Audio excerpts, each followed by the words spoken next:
Hello, welcome to the stream. Hopefully, you guys can hear me, see me. Is the music okay? Or we should change it? The music is amazing. I tried some good stuff, and I liked Stream Beats by Harris Heller, I think. Yeah, awesome, awesome. Today is going to be a good stream. Probably a long stream because I'm planning to work on snake scales or dragon scales. It's a generator, so we can make multiple materials today. I couldn't stream yesterday because of some tummy issues, but yeah, that's all right. So today I'll probably stream for longer. So let's wait for a few more people and then we'll get started. In the meantime, I'll just set up the scene. Do let me know if the voice and the music are not too cluttery, if that makes sense. So it would be nice if you guys can tell if the levels are okay.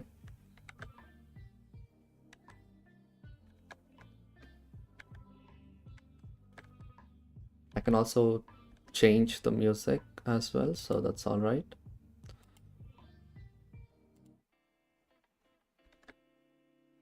Cool, let's go with this. So, snake scales. I'll try to find some nice materials. That's good to know, that's good to know. I'm decreasing it for me.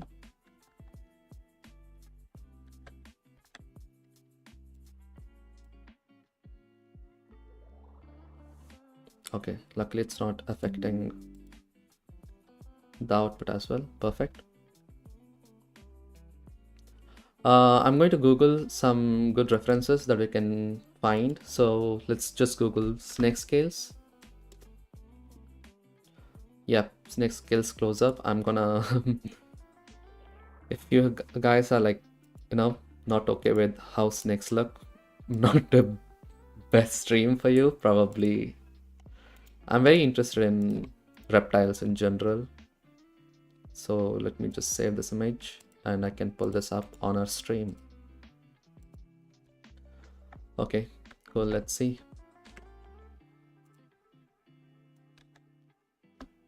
Here is one. That's a pretty good reference. And here is another one that I found. So I'll try to make it as realistic as possible. So it's gonna take a long time than usual, but I think that's all right. And luckily these images are from textures.com. Interesting. There's also iridescence. Yesterday I did not really play much with iridescence. I mean, a few days ago. So maybe this time it'll be okay. This is another one. Good references. Let's also bring up some more. Yes, I'm making stuff for Ducky. This is I already made some stuff for Ducky, some real-time materials back in the day, like I think a year ago or something. I made around 140 materials in total. But now I'm doing like an update with new materials with, possibly better skills than before. So the stuff that I made yesterday, which is obsidian, and then the day before, what did I make the day before? Yeah, foam panels, and these are like more high quality materials than I used to do. So this is going to be a fun stream. So let's see. And I'm also gonna get some more references because the more close up it is, the better I feel, Did I download it? I might have. Yeah, here is another one. These are pretty good references. This is really close up as well. So, we can add more details and stuff. So few more references and, we are good. We're good to go.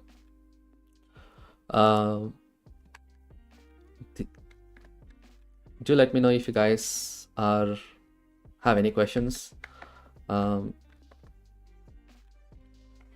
will, sorry, need to breathe. Yeah, the way I'm going to tackle this today is by starting with the pattern, and then I will go with building the height map and then the color map. So the height map is the way to go. So first the pattern itself, and then, you know, there are many possible ways you can do it, but, you know, I have a idea on how to do it. It's going to be really procedural and customizable. So, oh, there's some good stuff as well. Like there are some more weird looking ones. Oh, wow. This is very interesting. Yeah, we'll tackle everything slowly. So brace yourself. It's going to be a long stream and probably a good stream as well. Before everything, I'm going to check some stuff. I'm going to experimental, adding subdivisions, you know, these are pretty standard, and shade smooth. I don't know if that's working, but yeah, who cares? Let's see. Let's start by also adding displacement and bump, and we don't need this panel anymore. Let's start with texture coordinates, and let's see a good reference that we can find here.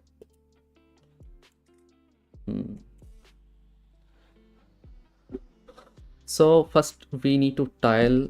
We need a basic tile setup. Let's see if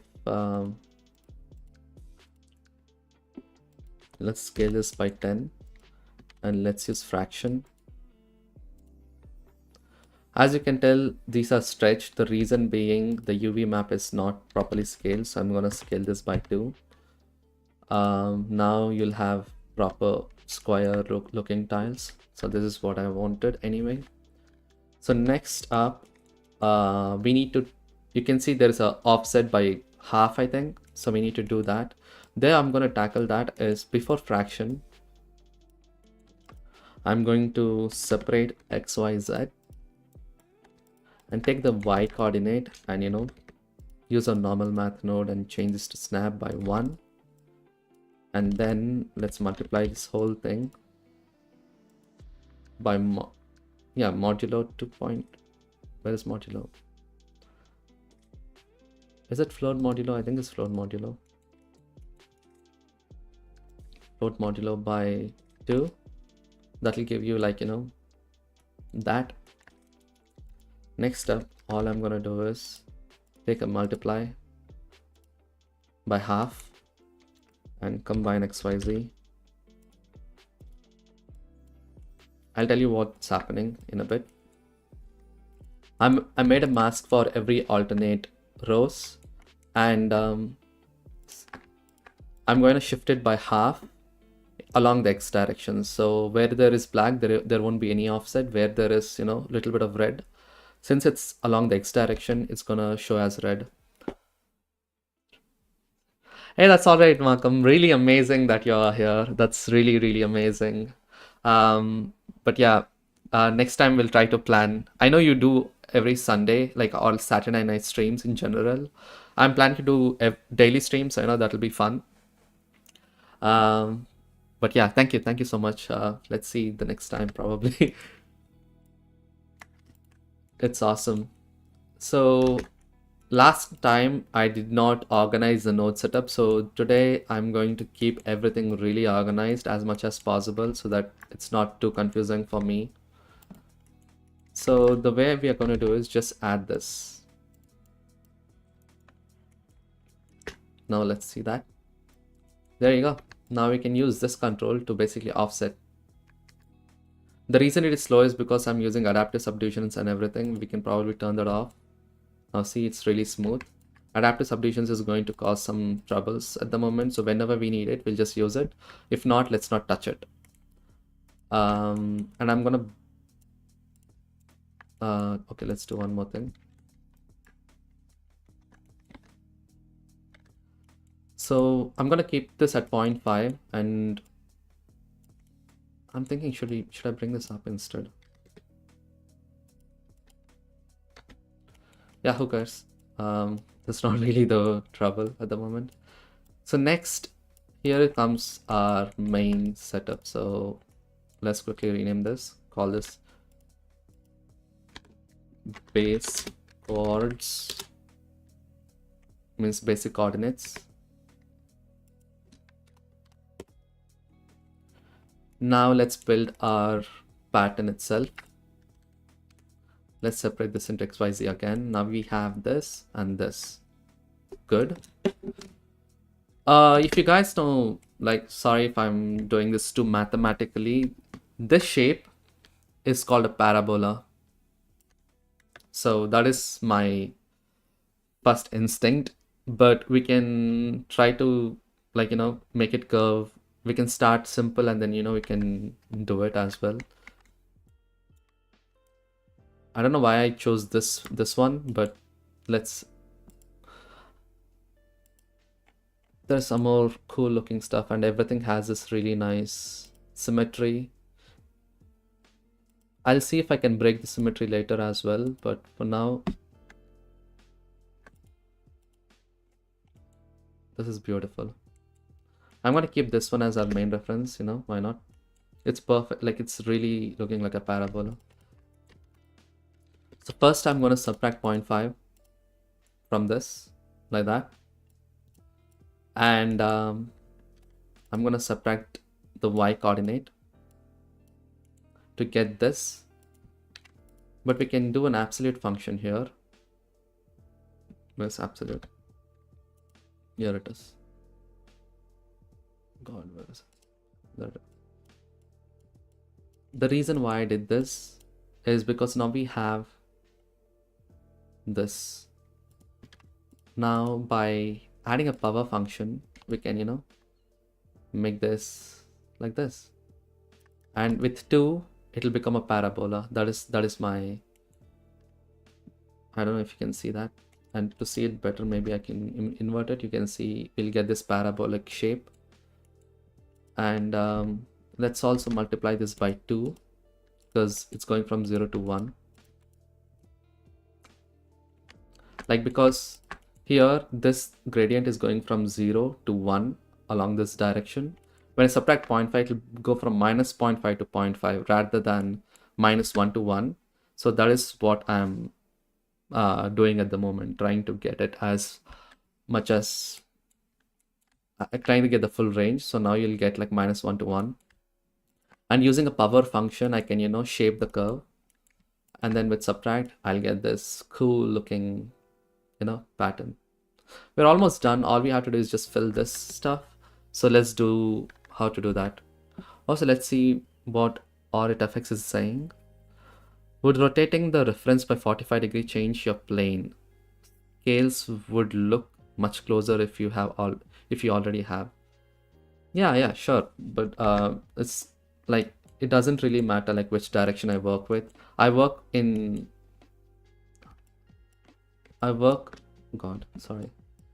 like this because parabola is in the shape, like not, I mean, the one with x as its center, like y-axis as its axis is in this shape, but I'd like to work that way because it keeps me organized, I feel. But it's not really that bad, to be honest. Like, it's fine. But yeah, for now, let's just work with what we have, and we can always change the axis, definitely. And is there a way we can rotate this image? Oh, there is transform. Flip vertically. Image, transform, rotate clockwise 90. Huh. I did not know that.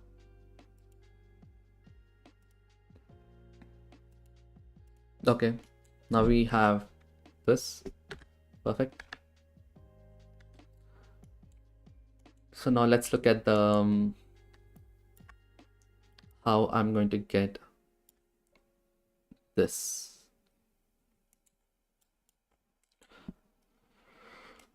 I have a small trouble, but I would like to build the, now that I have, this one, I can do a greater than 0 and use our mix color.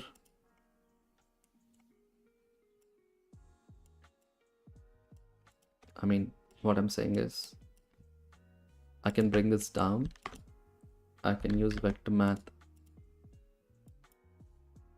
multiply by 1. We have this. Let's scale this with this. Now I want this extra coordinates in this direction, so that is my plan. I'm planning to see how.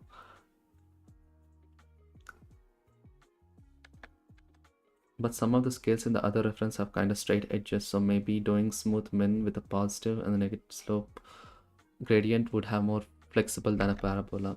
So yeah, that was exactly my plan as well. Like but I'll slowly tackle how I want to do that, because I actually worked like few months ago, I think, on something similar.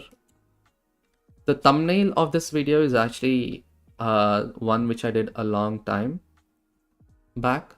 So if you guys can see the thumbnail, maybe let me just pull that up. Why not?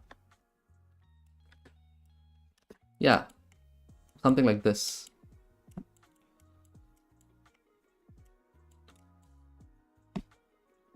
Yeah, we'll see if we can achieve this. But yeah, for now, I'm gonna work this way. Now I'm gonna show you how to get this continuous surface, like the black areas to be filled with the UV coordinates as well, because that is gonna be a little complicated. But yeah, it's definitely possible. Now we have this. Let's invert this by changing this to less than. Now we have mask here. I'm gonna combine something. I'm not gonna see what I'm gonna take this half, use a math greater than. I'll tell you why I need this.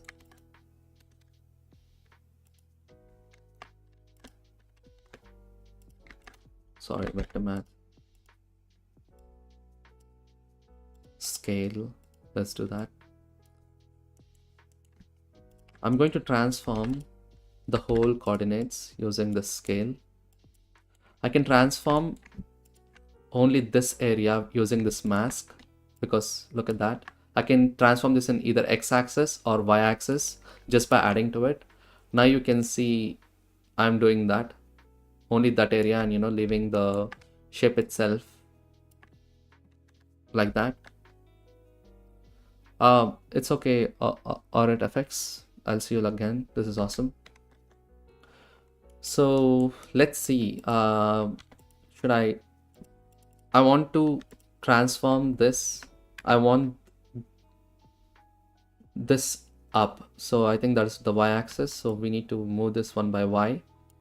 Let's do 1 and see if that works. Definitely not. Is it 0.5 maybe?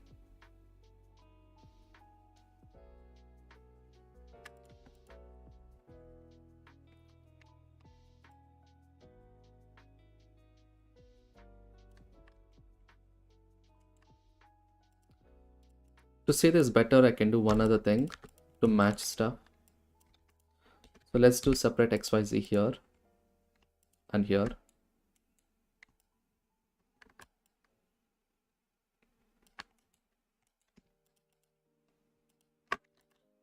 I'm going to subtract 0.5 because I want to see the gradient.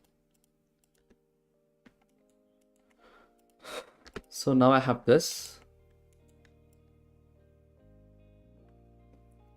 I can quickly line things up easily if that is the case.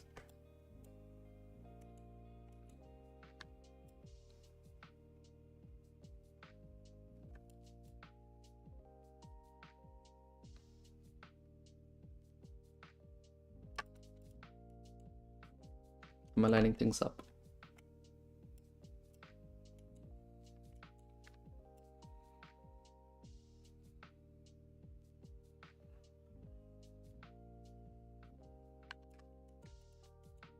Let's look at this.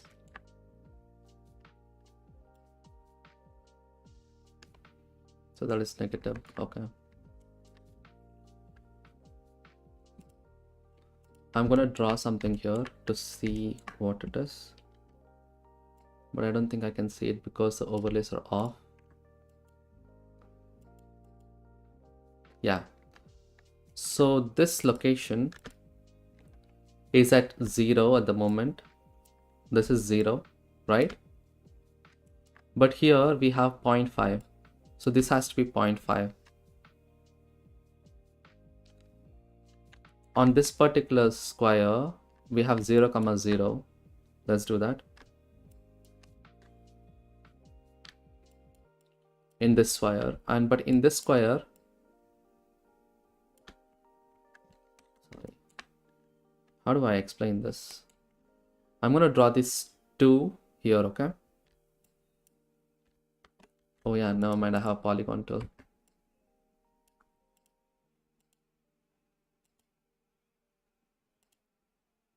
Good.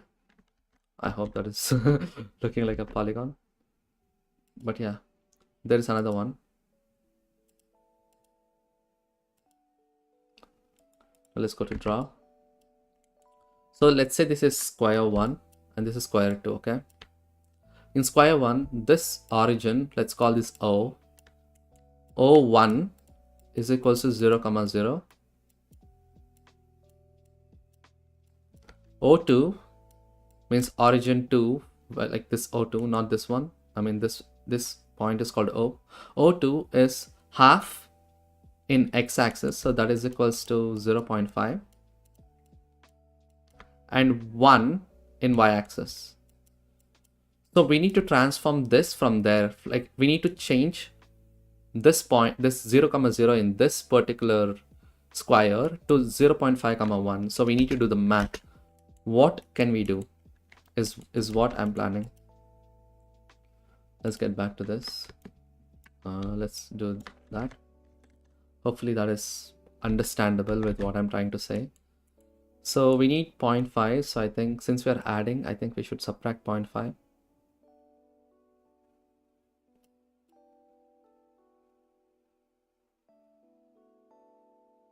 Maybe it's add.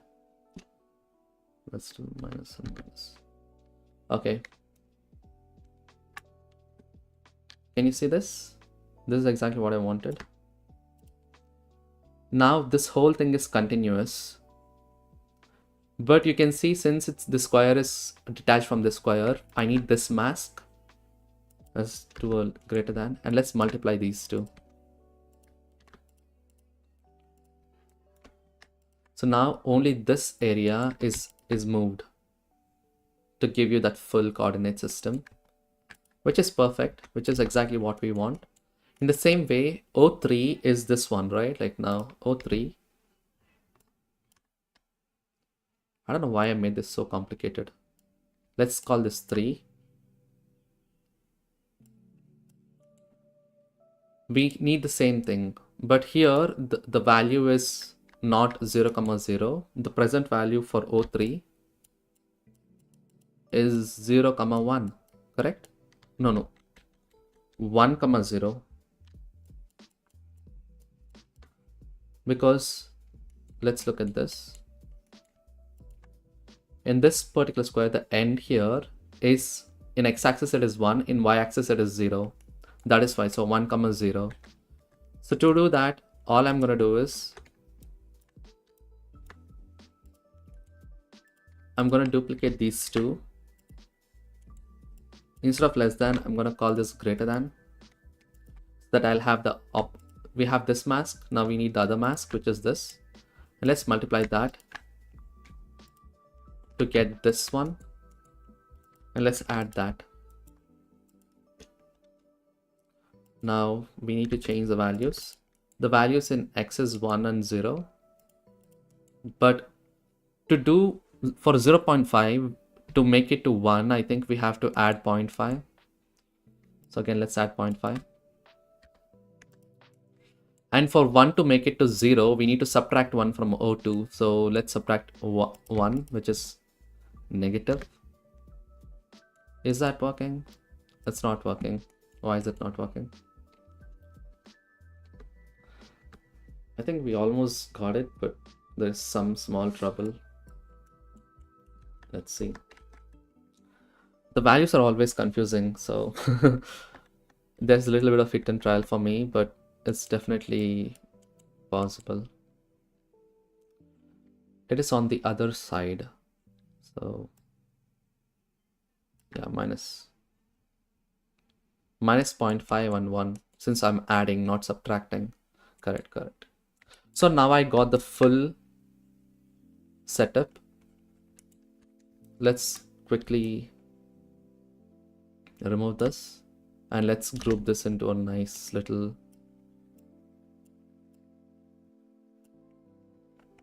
But before grouping, I have to do another thing. I'll tell you what it is. I need to get individual cells as well. The one easy way I found out is to basically use vector math, subtract our coordinates, which is this coordinates from this, I think. Where is the coordinates? This one. Sorry. We'll get the coordinates itself. But the problem with this, I always occur with this problem and I'm not sure how to solve it. Let's give a white noise texture. You can see there are a lot of precision errors. You see that? Now I don't know how to fix this, so I always go with the default way to do it. If JC, if you're here, do you know how to do this? Because I'm pretty sure you encountered this particular error before. But the way I would do it is basically getting the same thing, but using our traditional method, which is this method. So let's do that.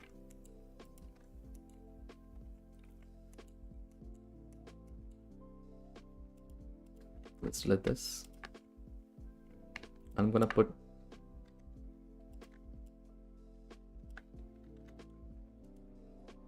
F2. Let's call this pattern. Pattern UVs. Yeah, now we got the pattern UVs, which is perfect. Now let's see.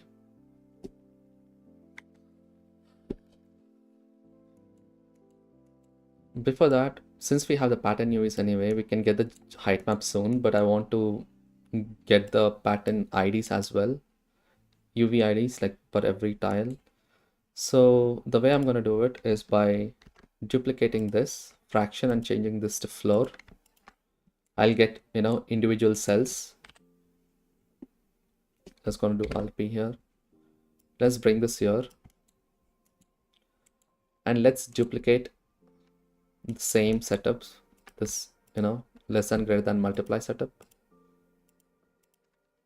This whole setup. Oh God, sorry.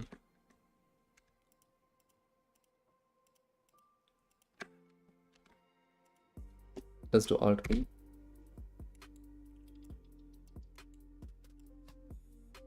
We have to add this again.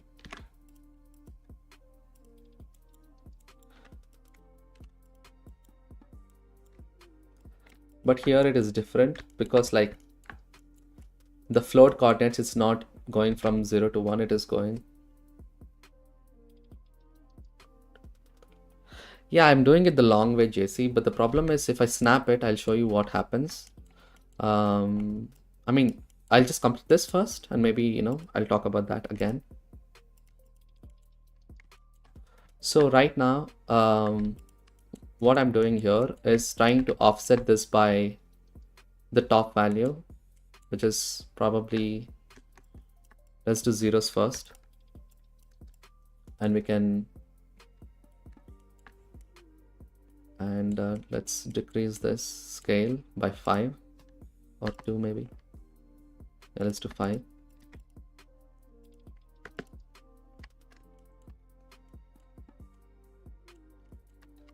Let's separate XYZ.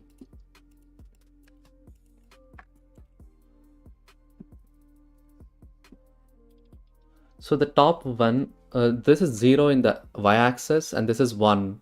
So we need to make that 0 as well. So I think along the y-axis, we have to do -1. Now look at this. It is kind of working. Like this one, this whole thing is unique. And here as well, it is -1. But along the x-axis, we need to change some stuff.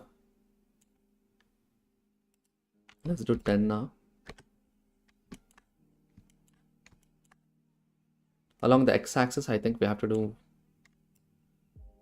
1 as well, but it's probably -1.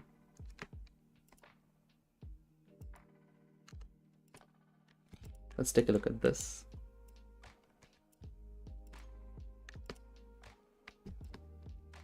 Oh, 0.5, sorry. Forgot.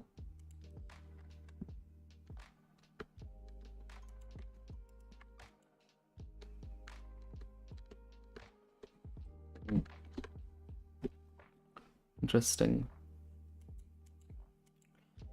So the float coordinates, because I'm moving this by 0.5 along x-axis, it's gotta be either negative 0.5 or positive 0.5. Because, yeah, this one is here, so it's gotta be the other side.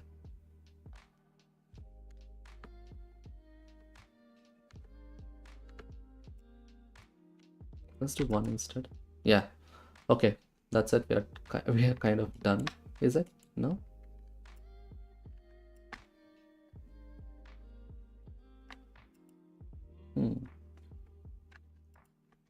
Did I just do a...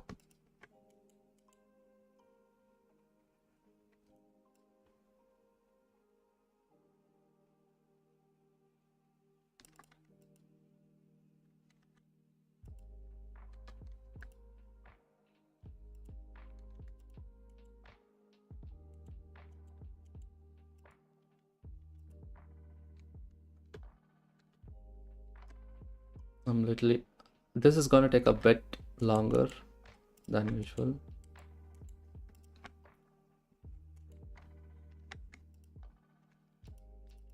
Wait, we can actually look at this.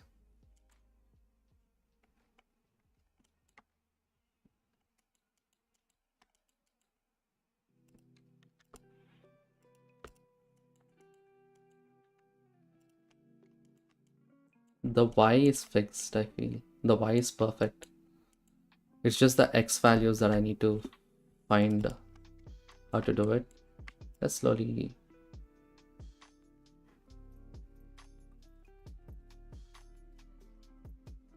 Is it 0.5?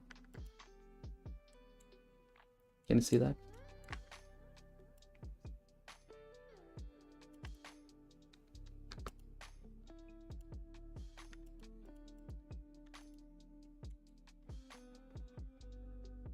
Interesting. Oh, this is 1.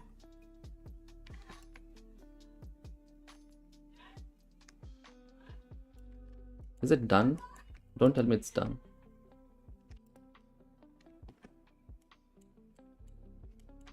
What the hell? It's definitely not done. There is one other thing I need to fix.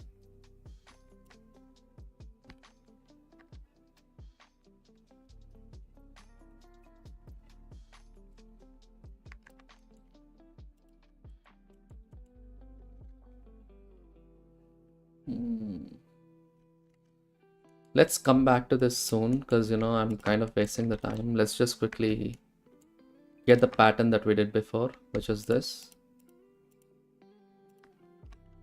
Let's copy that. Let's paste this here.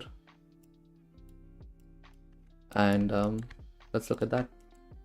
So now we already have the height map, but there's few more things that I need to do to make this work. Let's work on the height map first.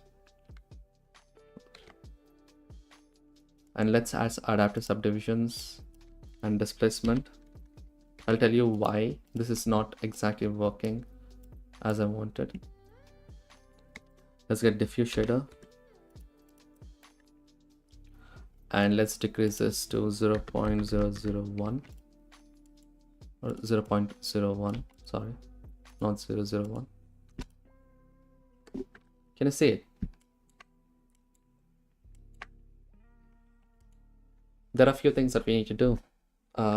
We need to invert this, I feel, because right now the corners are 0, which is fine, but we need to get a gradient which is going from bottom to up, which is that.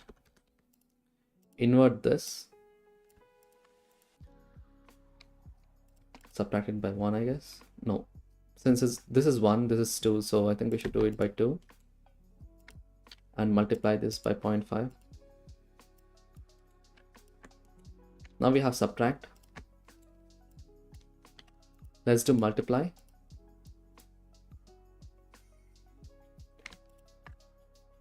Now it is going from 0 to 1, 0 to 0 from this corner to that corner. But what we want is this part to protrude outside. So we'll take the same thing. We'll also add it. We can do multiply add and we can just plug it here. Now look at that. This is exactly what we needed. Let's quickly change the displacement to show you. What do you guys think? And let's quickly denoise this, remove noise sample. Let's go to the rendered view.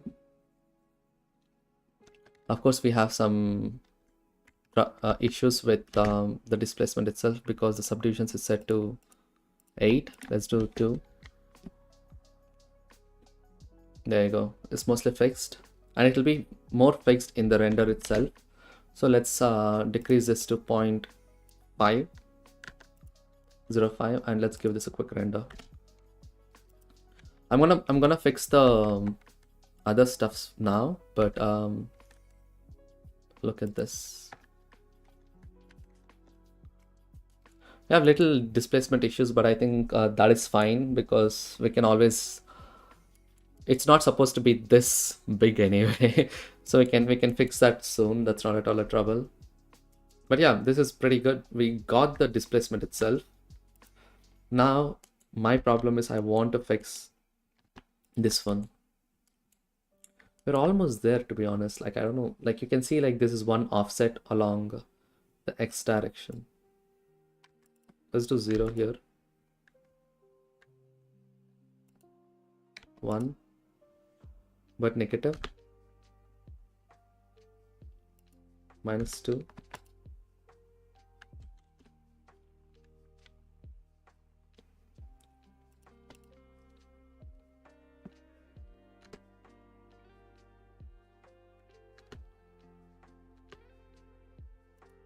-0.5 here, maybe. Negative. So this is -1, looks like it, but this one has to be something else.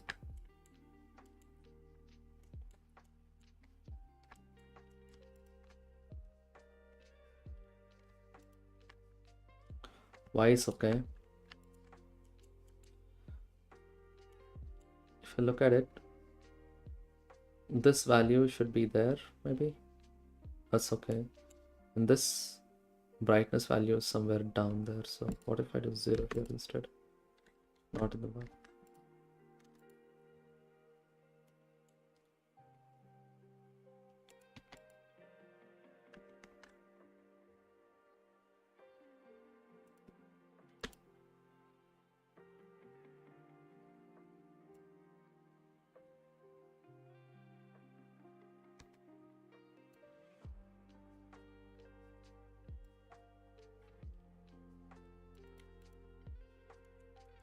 Yeah, I'll work on this in a bit. I just want to quickly see if I'm correct. Wait, what? I need to fix this. We're almost done, and I can't believe like I'm struggling with this one. Okay, let's think rationally. Okay, let's hide the sphere, you know, because it's a sphere I'm not able to focus that much. Let's take a plane instead, and let's give the same material. Let's look at it from the top view. And let's take the float coordinates, and I'm gonna do something different. I'm gonna divide it by the total scale, which is 10. So let's divide this by 10. I'll tell you why. Now the values are 0 to 1. in this direction, but these are stepped 0, 0.1, 0.2, 0.3 along the x-axis. So now I can do one thing. I can separate XYZ. Now I can tell all these values are like 0, 0.1, 0.2, 0.3, 0.4 and so on till 0.9 or 1 basically. Along the y-axis, this is how it is. That is good. Now when I plug the add value here, and let's change this to 0 now. Which is this mask? This mask. Now for now, let's give 1. This value has to be 0. And right now, it is at 0.5 along the x-axis and 1. So let's do 0.5 and 1. What if I do subtract? Let's do add itself, but let's do negative 0.5, negative 1.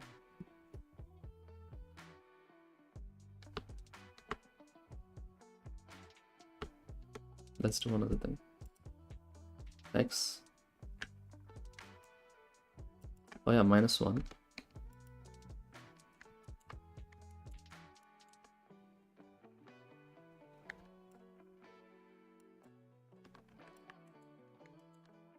What if we do +1?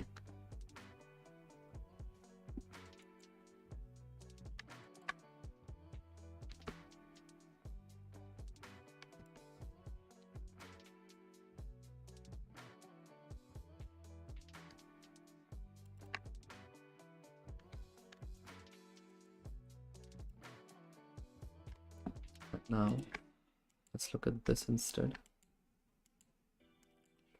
I mean, this itself is set, which is interesting. So we need this one.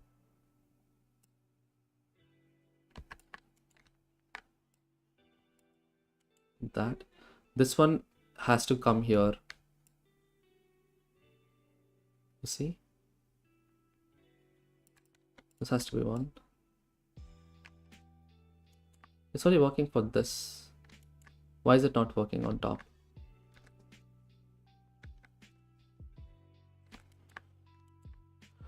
Oh, I'm kind of getting annoyed, but I think we're almost there.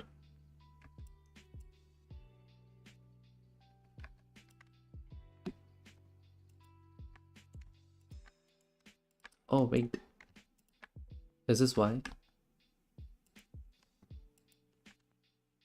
Oh, okay, okay.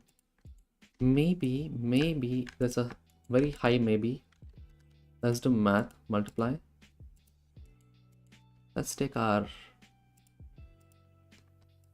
where is the modulo? Sorry. This road modulo.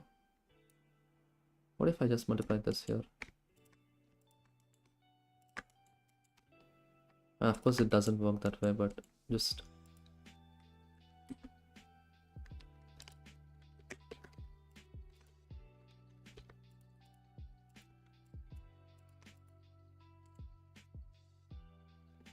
Okay.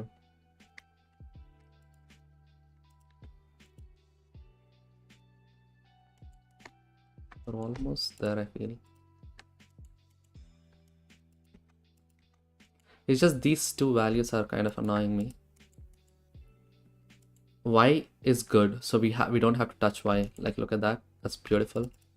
X, on the other hand,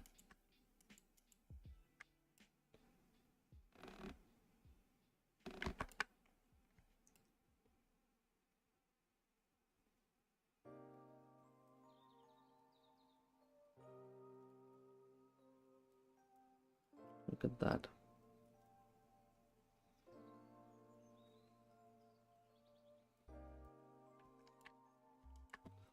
Why is there like a offset of 1 and there is not? That is kind of crazy. Hi, Curtis. Hello. Okay, let's see that. This. I'm having a big trouble, Curtis, on why I am not able to get a particular value isolated basically. What if I do, instead of fraction, what if I do seal instead? Does it help? No. Like you can tell, right? Like it's just one offset along this. Like look at this. This color and this color are the same. This color and this color are the same.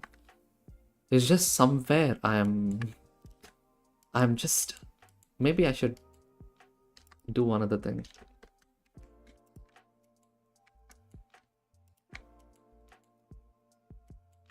Don't tell me. What if I take this, scale? Oh no, if this works, I'll be so mad.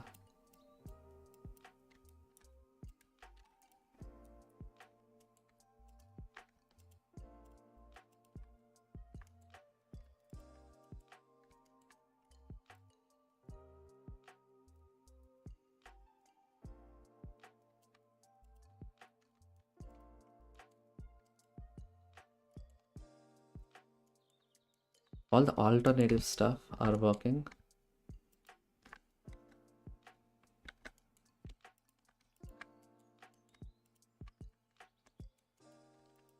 Let's do math greater than.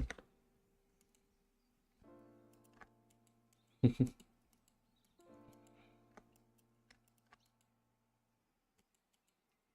can tell there are a few missing. Okay. Let's do a mix. Let's take this. Let's do vector.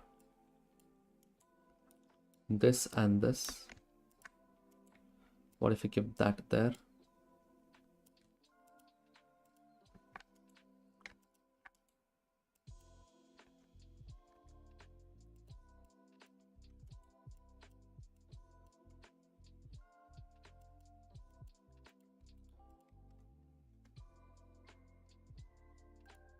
Let me do something.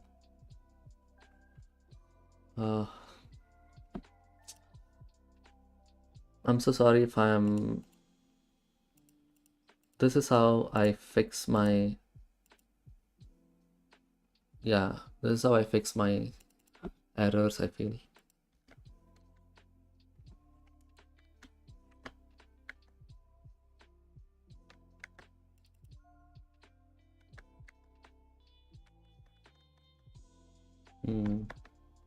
Let's think.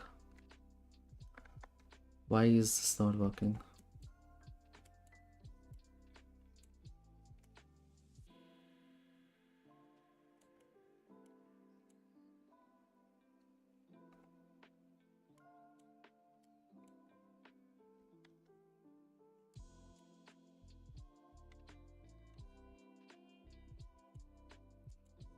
On the x-axis, it is offsetting on the other axis, maybe?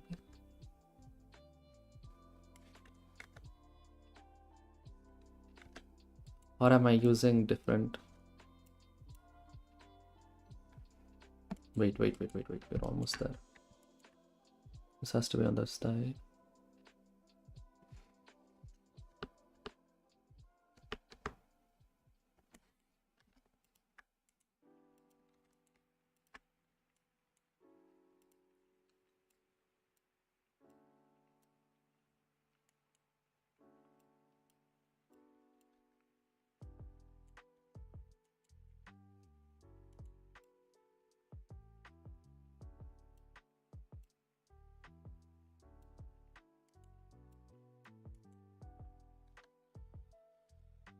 Okay, I need that or else it'll be troubling. I'll do one other thing. I'll just use the same floor. Let's scale the floor by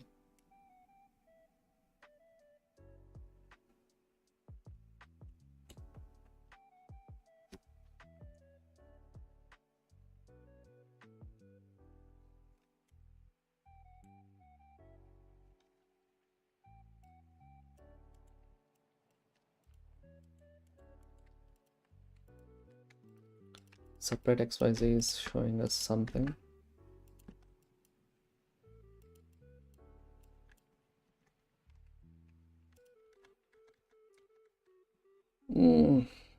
Any ideas, anyone? Anyone who works with shader nodes, if you guys have any suggestions on what to do? I think I'm correct, but I'm not sure why this is not working. Because like, look at this. It is pretty...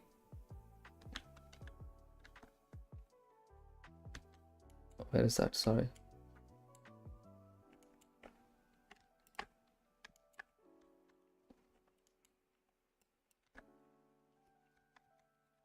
Maybe restarting this would be a good idea.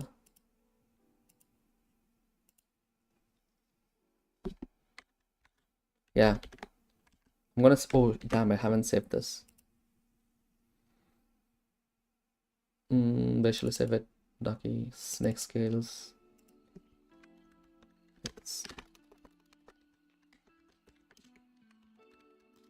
Okay, I'm gonna do one thing. Let's not overthink it. Let's just delete everything that I did so far when it comes to, you know, this one. And let's start fresh. Because sometimes I feel I do a setup and then not think back. Okay, let's think rationally. And let's use the same technique. Vector math, scale. And let's bring this one here. And let's do add. Now, if you think about it, all the values are one offset. So which one is this? Okay, this one is this area, which is technically this area. Okay, that area. On the X, it's supposed to be negative. Is it negative?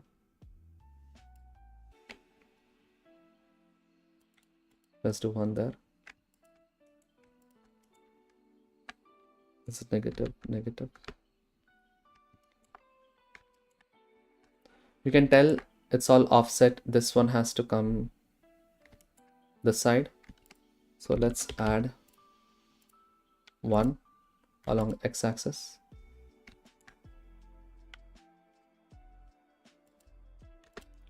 Or y-axis. Nope.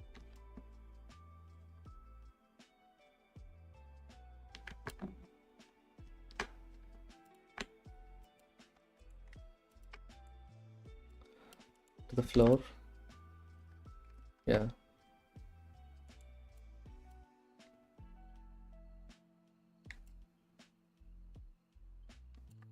Let's do 0 again.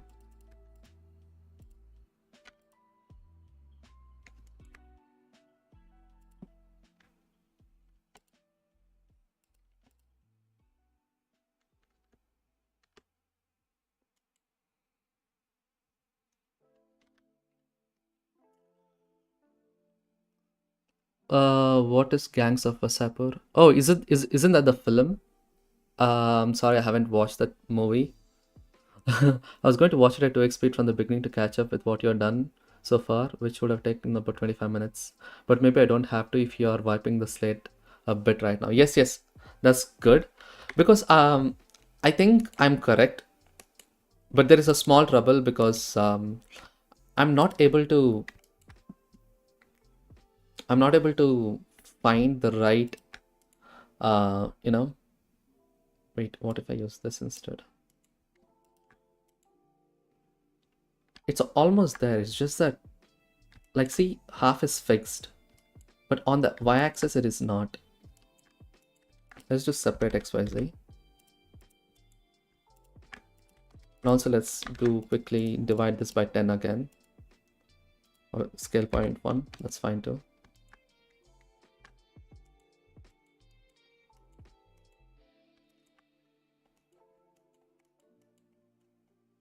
Did I do some mistake here?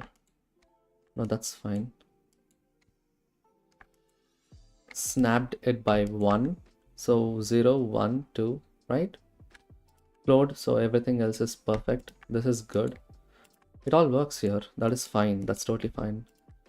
the float coordinates, which is right after the fraction, which is correct coordinates. I'm not using the wrong coordinates. And I'm gonna take this one and do that, and duplicate this, use this one, and add this to this again. Sorry, this one. Except let's do 0 again.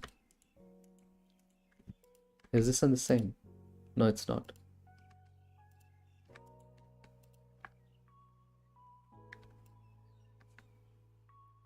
I feel like I'm moving the wrong ones for some reason.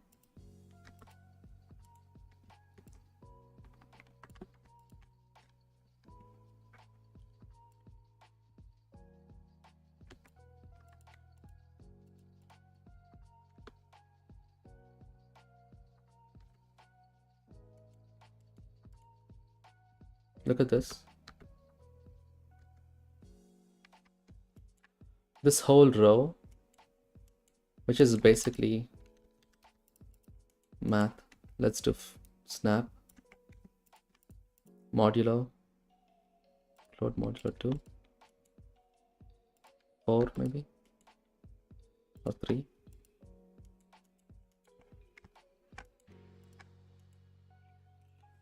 This is correct, but the other ones are wrong. Every other row is wrong. I'm very, very not okay with why this is happening. Maybe I should clamp. Did I? Wait, don't tell me I have to clamp stuff. Because it's just black and white values. I mean, to be honest, like I don't have to worry too much about this and just work with the height map and, you know, not like, but this is important. That's why I told this is going to take a while than every other stream. How long have I been streaming so far? Oh, an hour. So we have 2 more hours anyway, so you know, this is good. Let me not think too much again. Let's look at this. I'm gonna write stuff on this at the moment. So this is 0. Oh god. Let's go to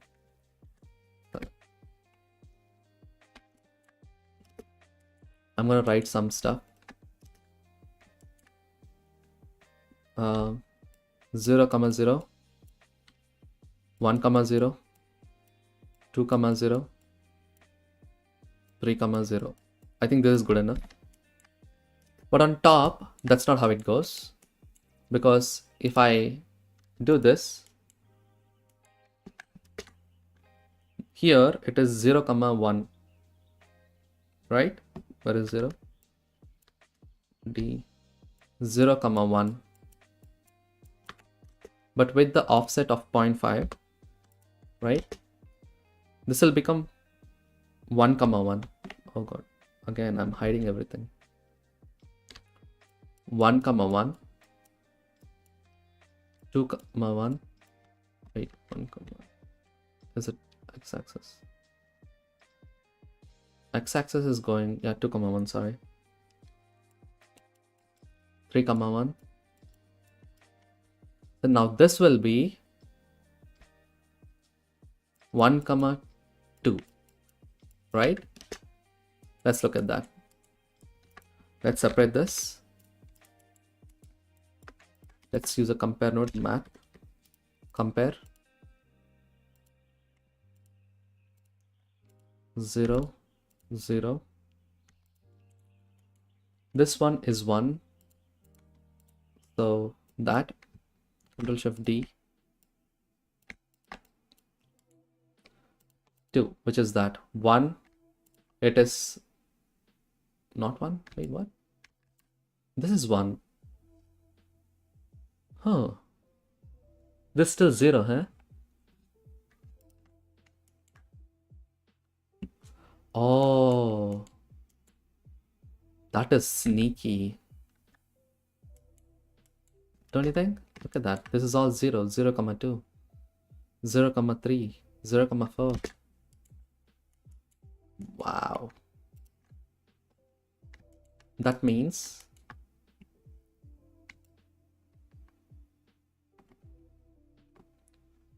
so cheeky.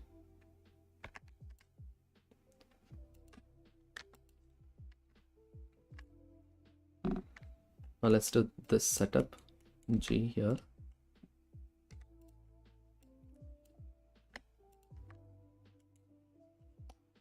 So this 0, 0 has to come here.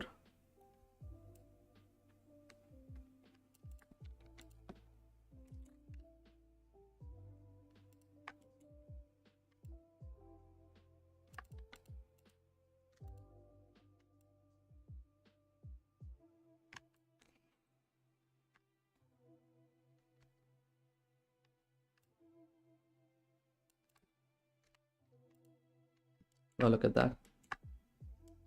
Everything is working in this axis. And why is it not working there?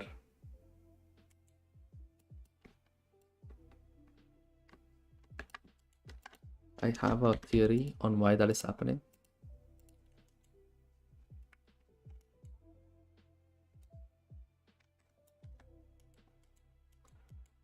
Theory being instead of float modulo of truncated.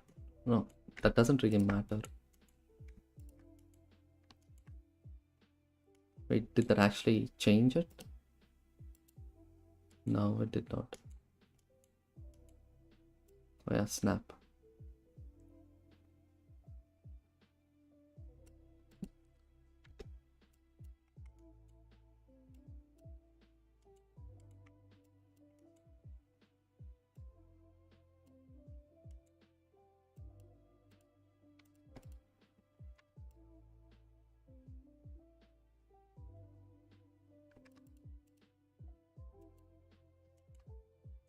Maybe this is it.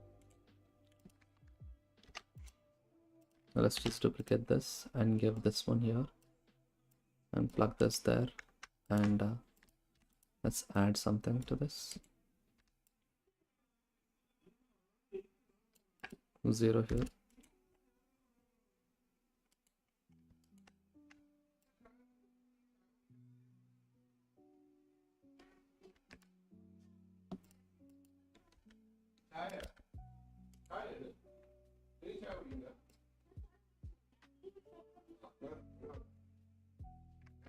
Instead of adding, should we just use a mix instead? Yeah, why am I adding this?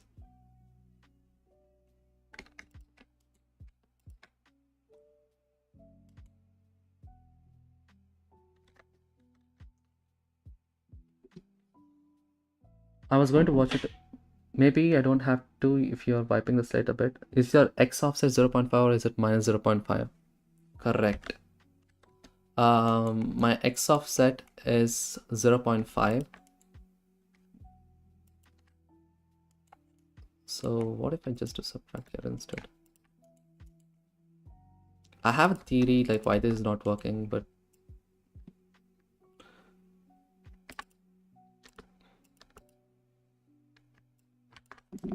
wait a minute.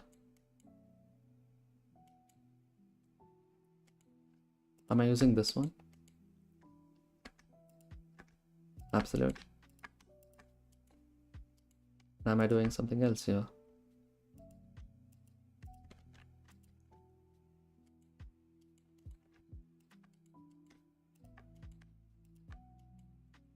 That's correct.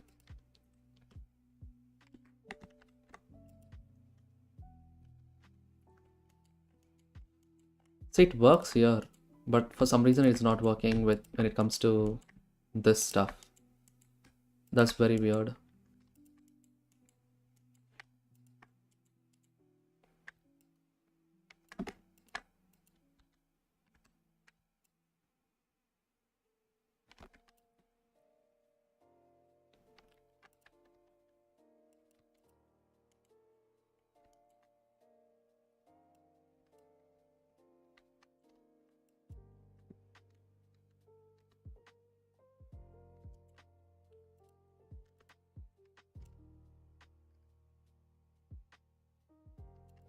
1 1. Is it cheating if I open my previous file and check it? Because I don't want to waste more time. Let me try to open skills.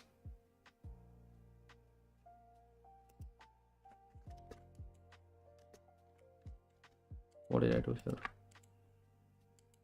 Same. This works. Why does it work? I'm using the same technique here. We have the flood coordinates. Let's hide this. Let's add a plane. Let's go to the top view. Let's give the same material. We have the flood coordinates. And is it coming from the same place? Snap, multiply.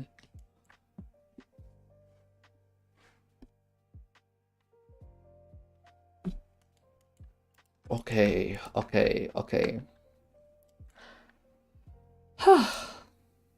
That is why.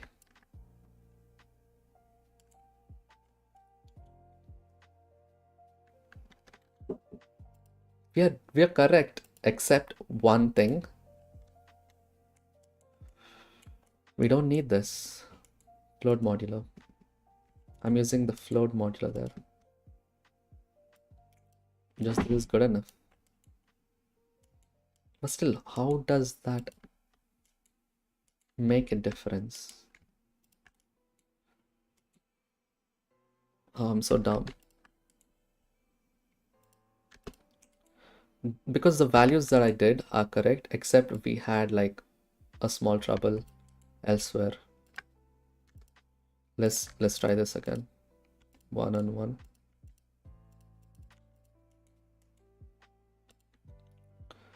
Add. It's gotta be negative. 1 again. What about negative?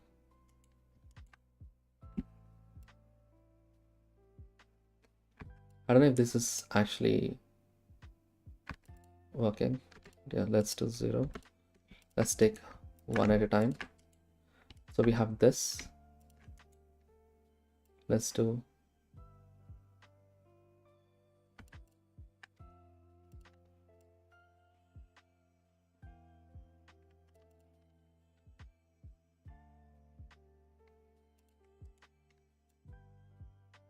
shouldn't really matter, right? -1.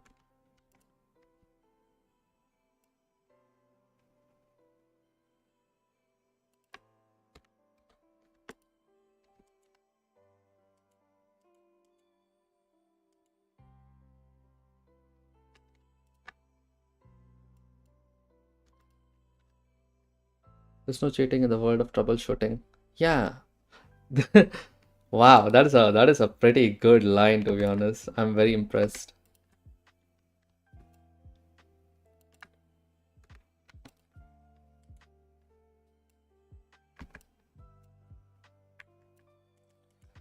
Now let's look at the other one.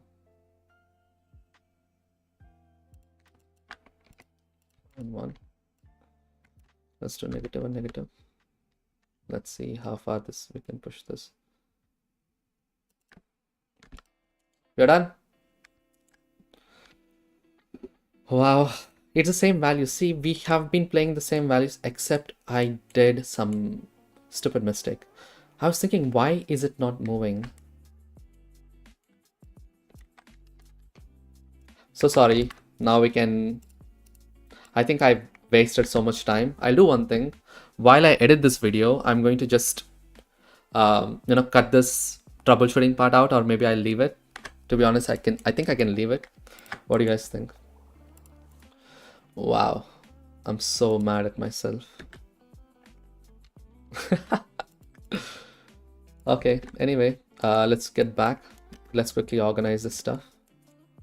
Luckily, it's pretty organized already, so I'm gonna make this into a good node group. Control chain. Let's call this ID.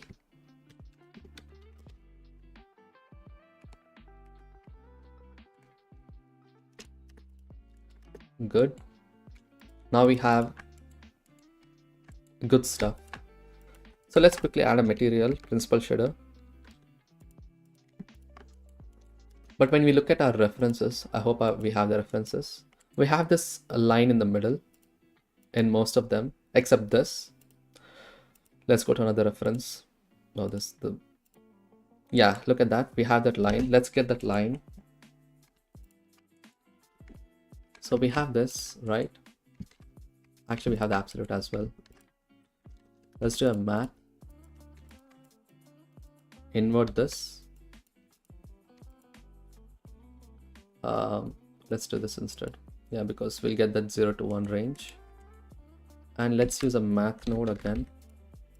Let's, I mean, if you look at that, there is no displacement here, and then there is no displacement towards the end. So what I want to do now is take this, which we have, like, we have this, and we have this. We can multiply them together, I feel. I don't know if that'll work. Or we can take the y-axis and we can do math ping pong, maybe. Ping pong. Let's do that. Let's do 1. Yeah, 0 to 1. Now we can use this to multiply.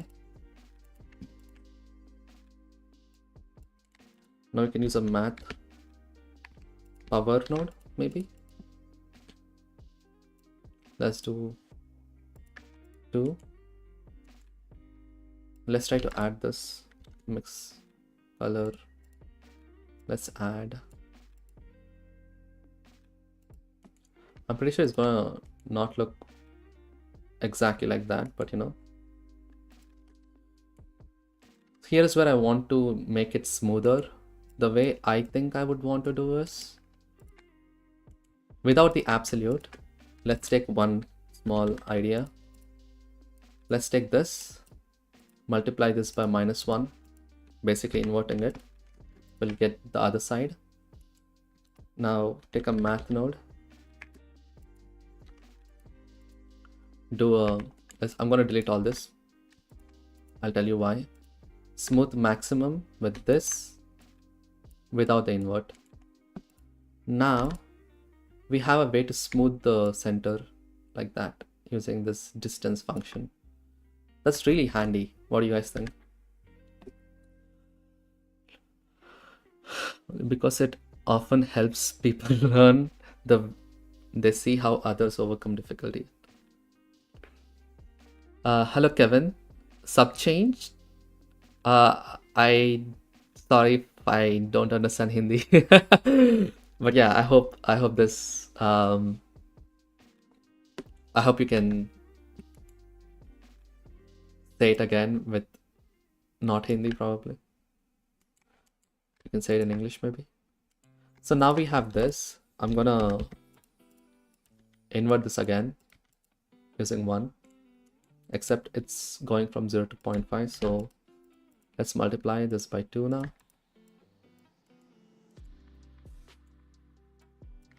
Now maybe we can use RGB curves or float curves.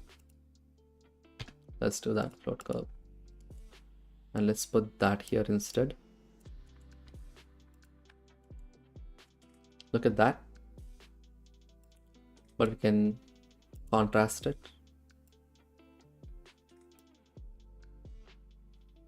Ooh, isn't that lovely?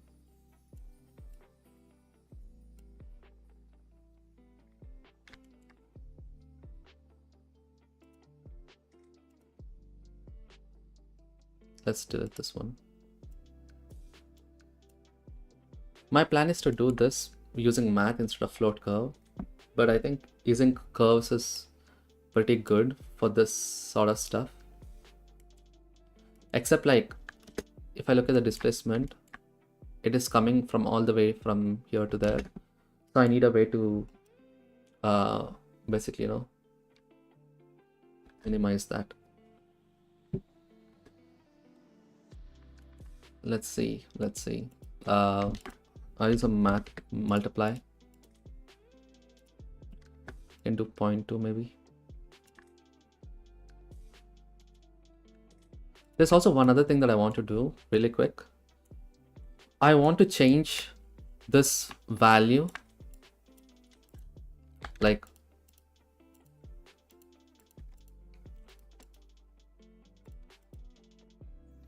I want to give a thickness. Let's do divide instead maybe. Back to math. Divide with 1 and 1. This will look fine.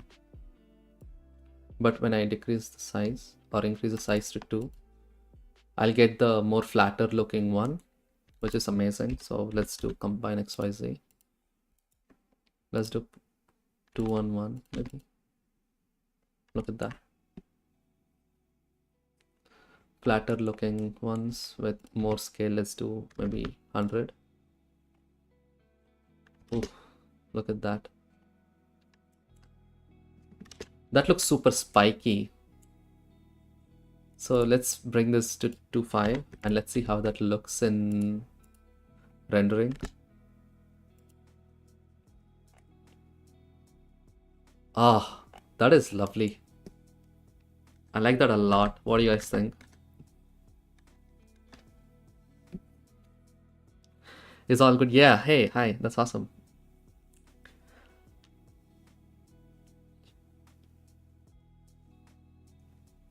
Yeah, it's everything is good. It's been a while since I've seen you here, I think. Yeah. Oh, wow. I'm so happy how it looks. What do you guys think? It's too spiky probably, but I think it's okay. Let's give some colors and, you know, some variations, definitely. Before that, let's quickly, you know,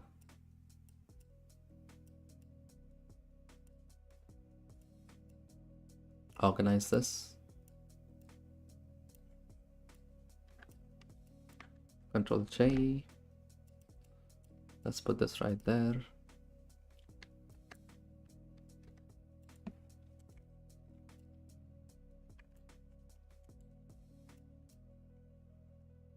Since I don't want cross networking, I'll do this maybe. And maybe it's easier if I just duplicate this.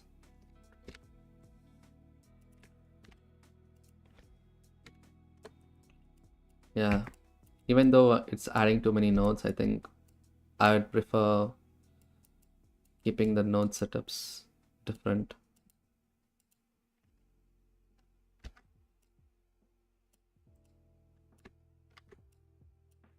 Yeah, I think I'll give preference to organization here. Like every shape is different, so I don't want to, like, you know. And let's quickly change the scale to back to 20. It's definitely there. Yeah, it's definitely there. What if I do math power instead? Why did I delete that? Let's remove that. Right before this, let's do power. Power, power, power. There's gotta be a power. Yeah, there it is.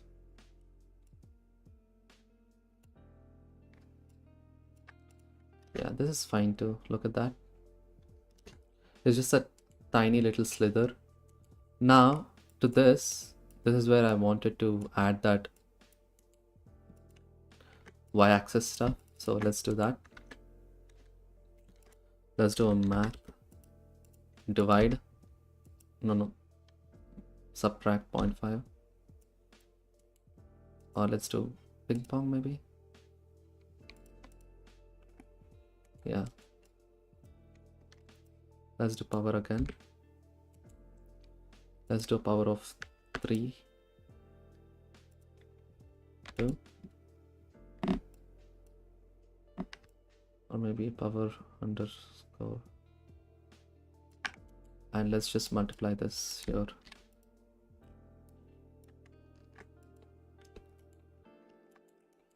So now that will give us the cutoff, I think. Instead of multiply, we can also do minimum. I don't know if you can see that.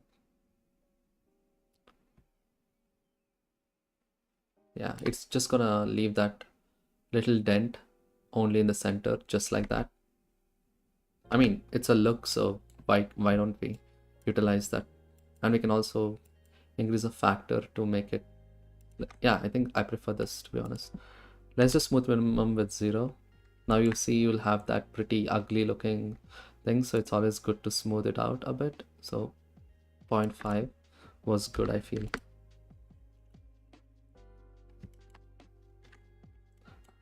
Now let's get back to giving some good colors. I like to pick colors from this. You tell me which one shall we, like, let's add a image editor. What is that? Yeah, let's do general layout, sure. And I'm gonna make few panels. Let's all make this into image editor. Sorry.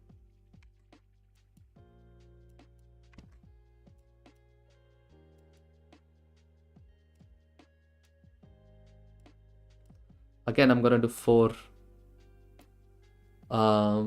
things, and let's do 1 each.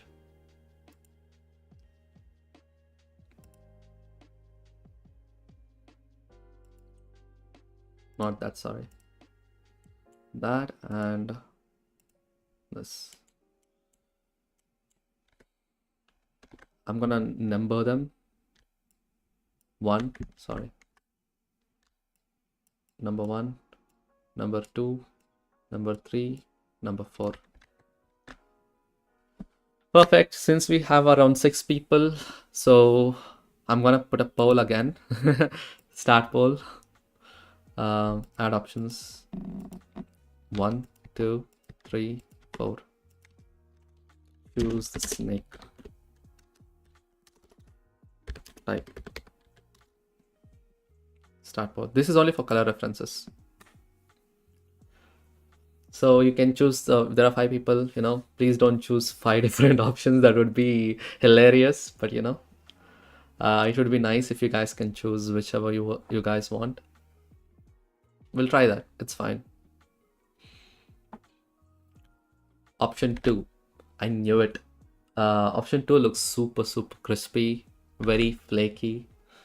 How many responses did we get? Everyone is choosing 2, maybe. Are there 2 votes? That's good. I'm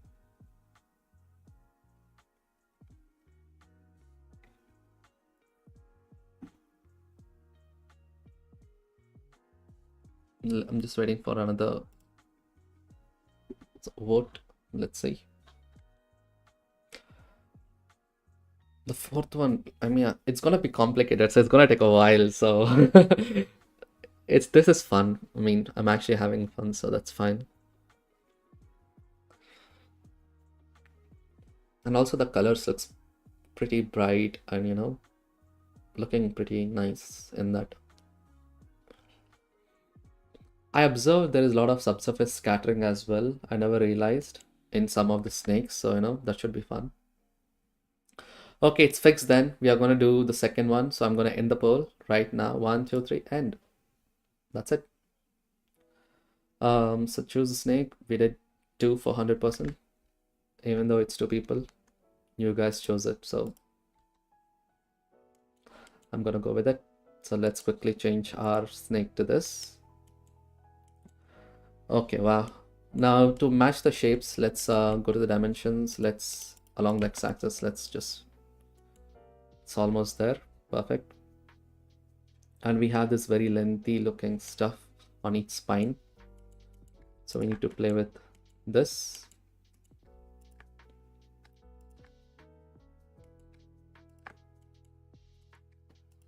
How lengthy is it? 4, maybe 2. let's keep it there, I guess. Let's just leave it there. And also, let's quickly take our coordinates, which is this.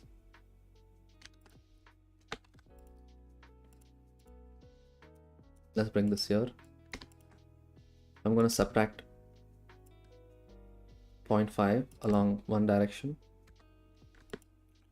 In both direction for now. Let's do that. And I'm going to do a math length. Because can you see the bulge here? Like everything has a small bulge. I need to get that as well.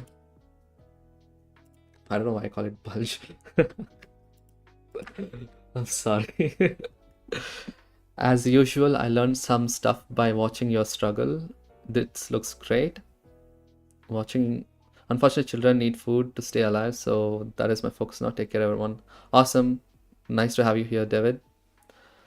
So I'm gonna work on this one for now. So let's quickly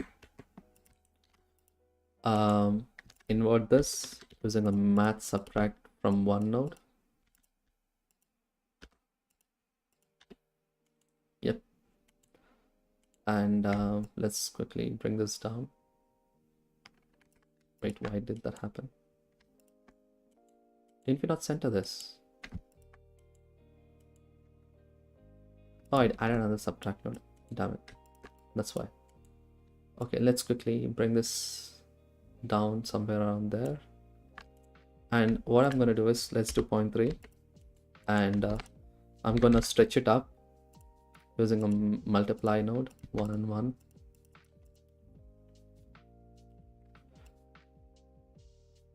I think I have to stretch it along this direction. So yeah, that should do at 0.7 maybe. And let's take this.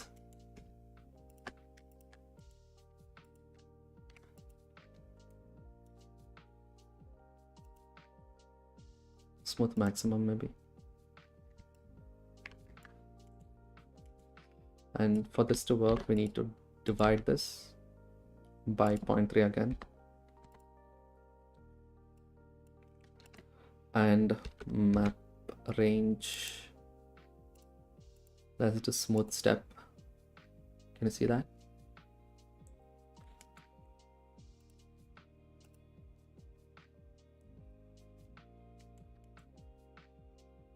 Yeah, but my plan is to like try to improve upon this. So let's do RGB curves. I keep doing RGB curves because I got used to it. Now I know that there is float curves. I still not able to use it well. Let's see.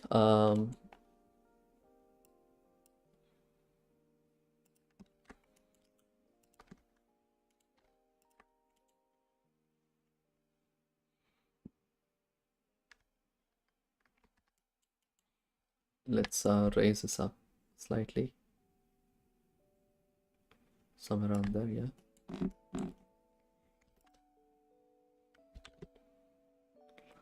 Mix color, let's add it. Yeah, let's do that.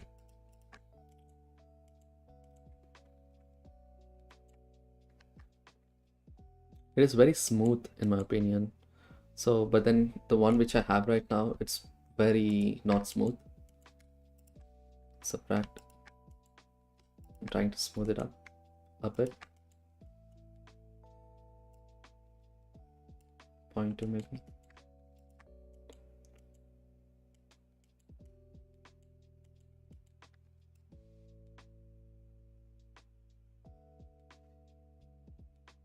Yeah, that's cool. I'm gonna increase this all the way up to 1 to see how that looks.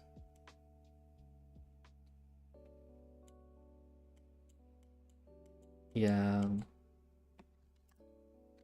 RGB, sorry, float curves, float curves, let's do that. Let's quickly just a little bit of shape maybe.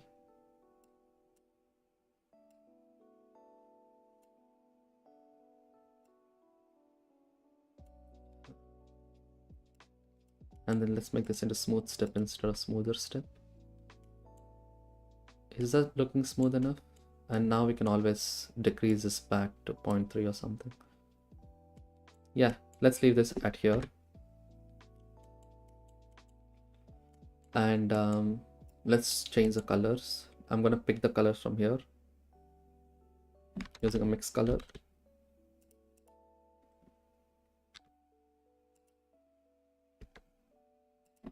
Look at that.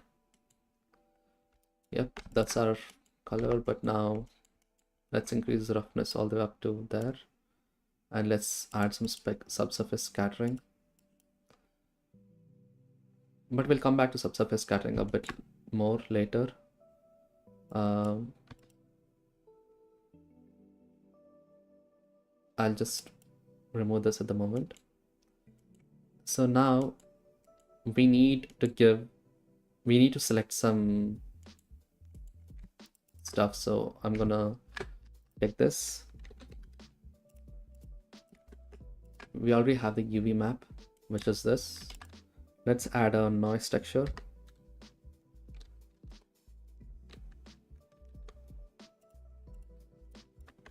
Like this here and see how that looks. Can you see it? I can't see anything actually. Hello, RTFX. It took me so long to figure out some stuff, but yeah, we're good. We're good, I think, yeah.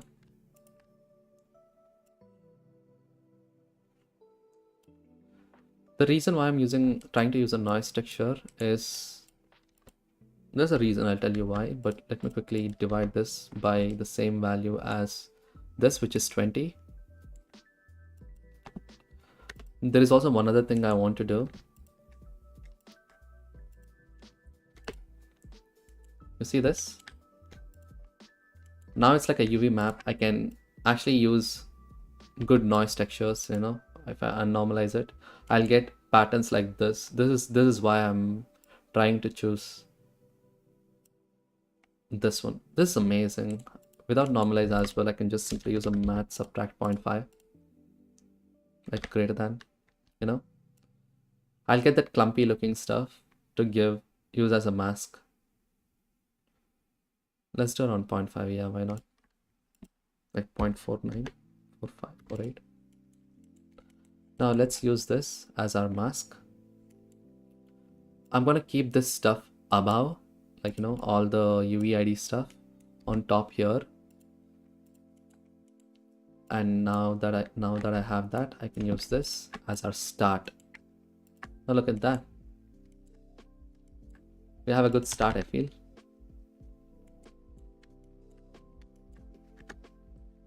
Now we need to give noises on top of each other, so let's do that as well. I'm going to save the file so that we don't lose much detail. I still feel like, you know, this is just looking too rounded. Like, look at that. That is really, really not cool. So what I'm going to do is I'm going to separate XYZ right from here, right? And take the Y-axis and use that to subtract stuff.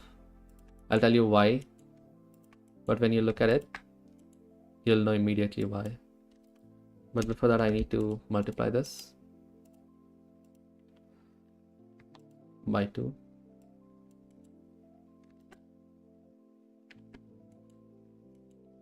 Okay, map range as well.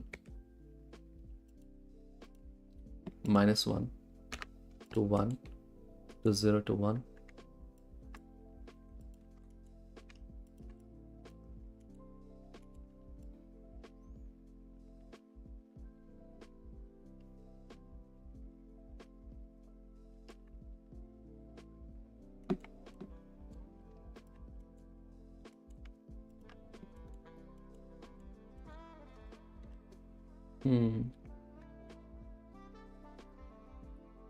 Also, like, there is another amazing thing I haven't showed you guys.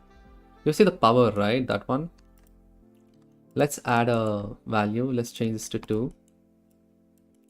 I can use this and this to make our own patterns. Like, look at that. Can you see this?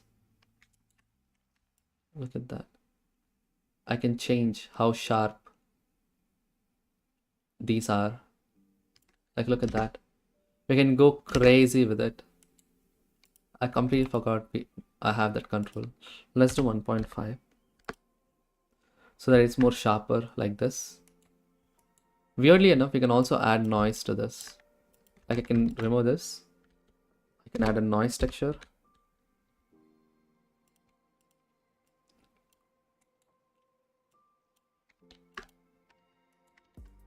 UV map. Let's do that. But let's keep the map range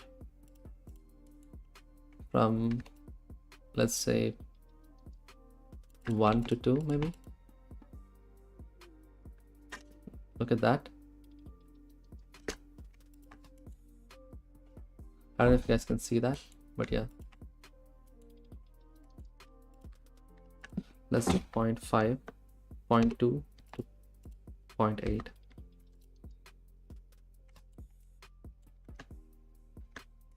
This is cool. We're getting more closer to the shape itself. We can increase the stuff to maybe 20. We actually see some wobbliness here and there. Yeah, there it is. Let's do 1.5 maybe, 1.3. 1.3 to 2. Can you see the noise? Let's give this a quick render, because sometimes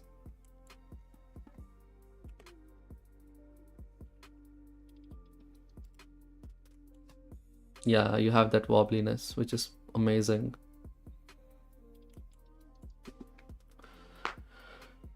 So I'm gonna quickly work on the noise on top of it. So let's do that. I don't really like how these bulges look at the moment. That little bump. I'm gonna work on that as well. But yeah, there's time. My plan was to stream for longer than usual today. So quickly checking.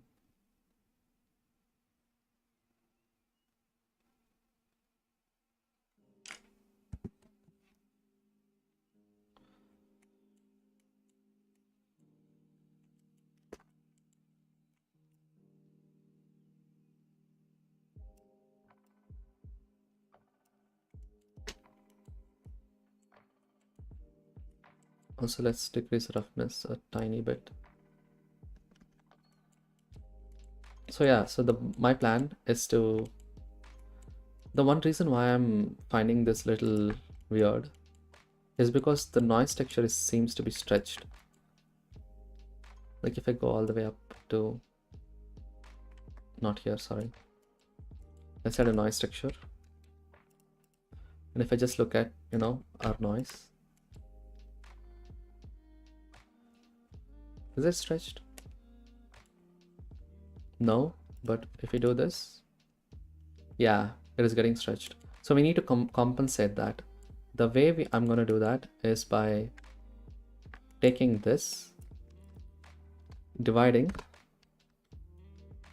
Since we divided there, let's multiply. Vector math. Multiply. This thing.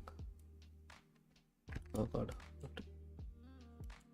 The nodes are getting crazier, so sorry. Yeah, now the stretchiness is gone. You can see with, without and with the compensation. So yeah, let's quickly group this as well, because I want to work on this a little bit more.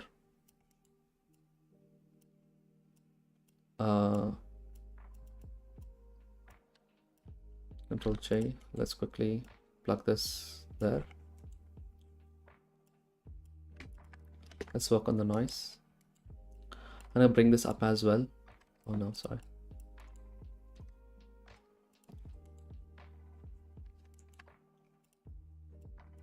And change this to 1 as usual.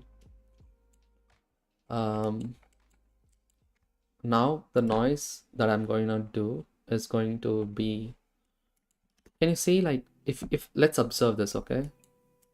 the color is coming from this direction. It's like a directional one with a lot of spots. We can work on the spots next, but let's get this directional bleed, you know.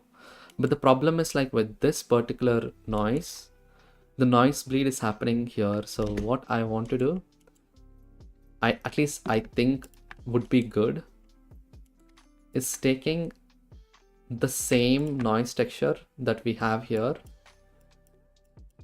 but with, yeah, with the unstretched ones. I don't know if that'll actually work, but I don't know if that'll work. Yeah.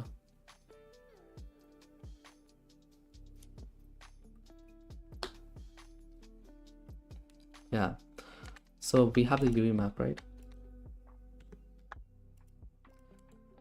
Let's just use the same noise texture with the same values. This and this are so close, but I'm gonna remove the detail and see. Let's remove the detail as well. Yeah, almost there. So I'm gonna keep that.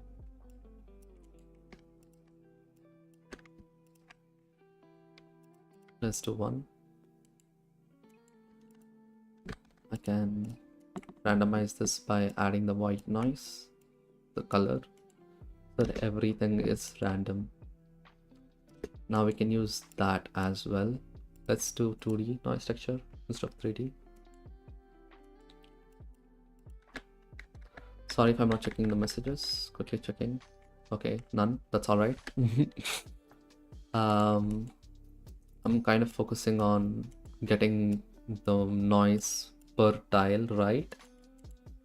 Also, let's use Voronoi. Voronoi will give you the spots, you know, these little spots. And my plan is to subtract these two together. If I subtract noise and this, that's all right. Let's do inverse. We'll get those spots. Now with more detail and, you know, like not 10 detail, let's do 5 and larger scale. Those will get splotchy, something like this.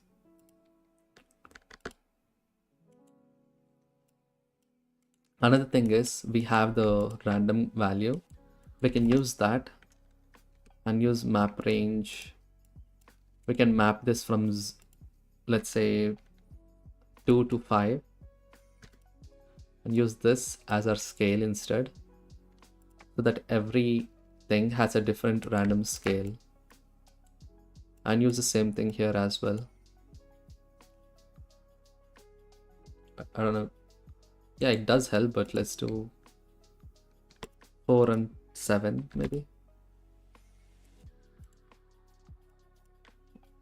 We can also have detail 5 is okay. Let's mix this. Clamp, mix.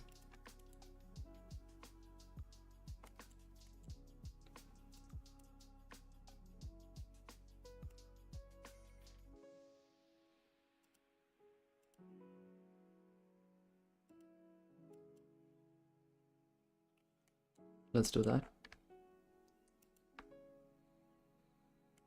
Gets playing. Yeah, we need to like revamp this a tiny bit. So what I'm gonna do is just multiply this by 4 or something, and I can clamp it. That is good.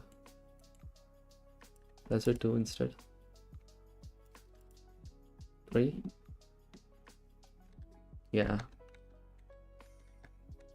Now we got the spots. The spots are done. But then you can see like on the yellow stuff, we have spots. On the other stuff, we have like, you know, the yellow bits like here and there. We have to work on that as well. Let's do that next.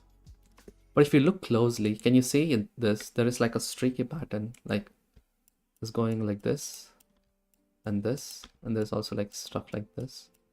We need to work on that next. We're not able to see it, but we can enhance it in our own renders, definitely. And also this has a color as well. I think it's like a blood, it's like a vein, we can work on that because we already have the shape itself. Like, we can give that a color. Let's do that. Why not?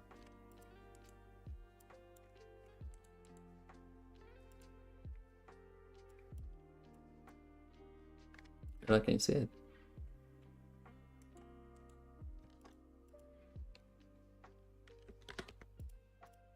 We can do greater than instead. That.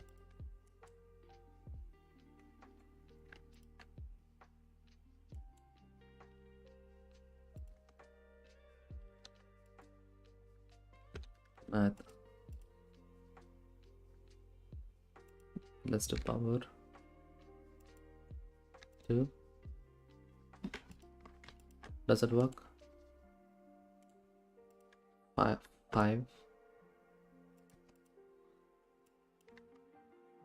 And we have to also multiply this.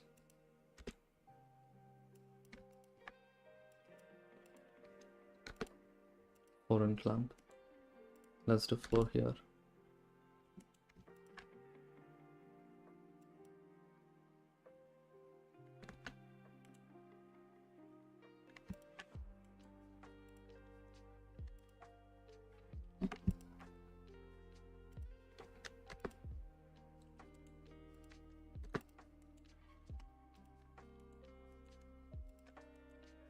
These are tiny stuff, like but this will go a long way. Let's do 10 instead.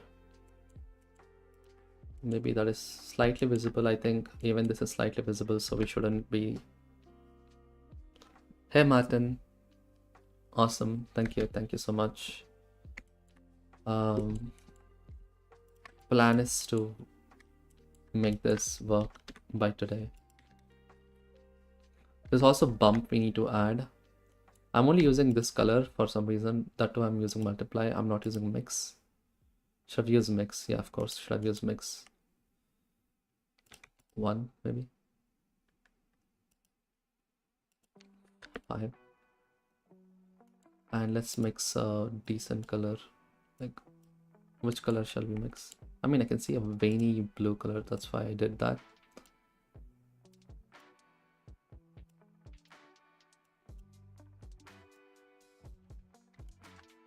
Yeah, let's do that. It looked fine, but we have some more stuff to do. We are not done yet, so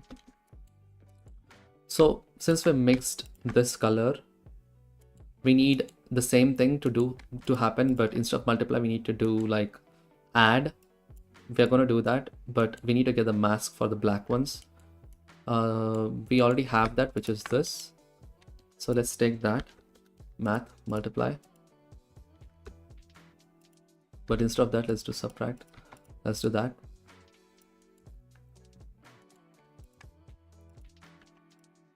We have to screen it. We have to screen this color. Yeah. Except we should only do that with this. So yeah, I got it. Just multiply this. Now look at that. You can screen the same color there. You see that? Oh wow. Except I mean, in the white spots, the black dots are bigger. In the black ones, the white spots are smaller. So we can do that by kind of manipulating this. So let's do that.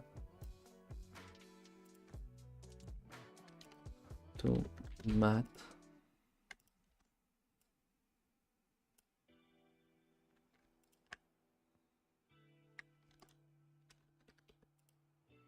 Let's do add. Yeah, let's do add.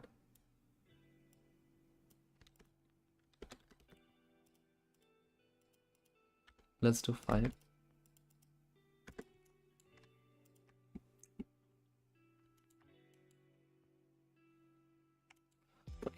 See, this is why we should organize, and let's quickly organize everything again. Let's take this. We have the base color, and then we have the white noise.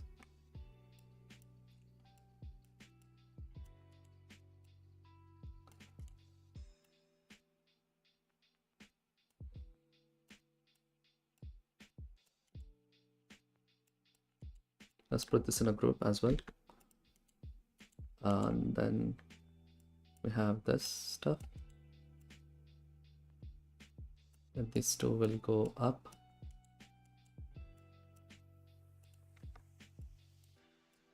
I don't know why I did that, but I think it's all right. Since all these are for color, we can quickly forget that, to be honest. So we have that, and then we have this, and then we have this.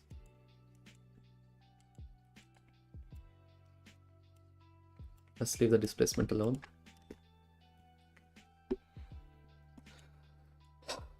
Okay. I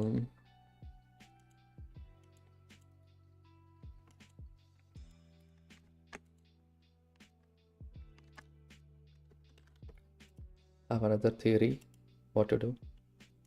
I'm gonna add 1 to this.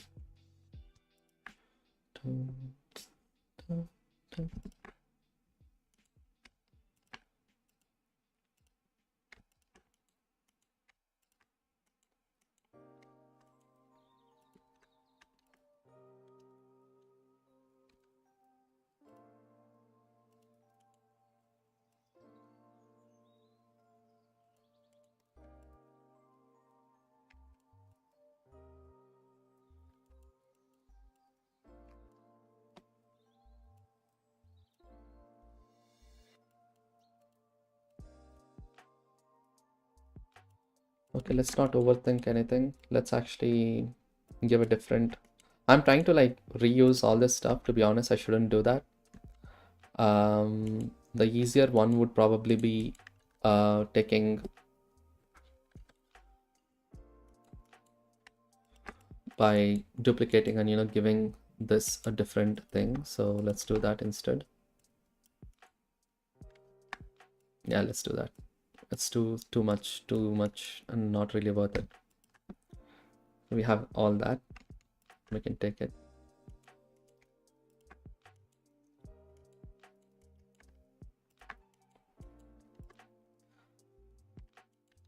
Let's do some surface imperfections.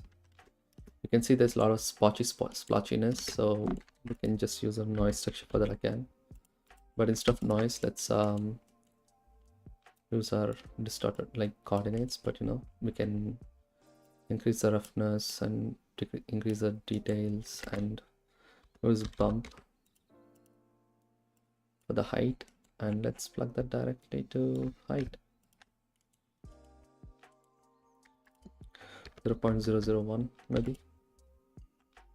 I don't know if you can see that, but that's the whole point. And now for the good stuff, which is subsurface scattering.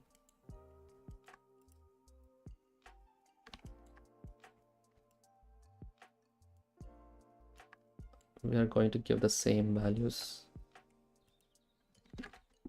Let's give this a quick render. I'm just focusing too much, so we'll slowly get into how to make this a little bit more realistic, definitely. But yeah, if you have any questions, do let me know. We are almost streaming for I think 2 hours, but I think we have more time. I have more than 1 more hour, so that's all right, because this is a pretty good one to focus on. It's a pretty nice looking one. It's taking about 35 seconds for 2000 samples. Honestly, not bad. I want to add more surface imperfections, like the dirt. You can see all that stuff. So let's do that.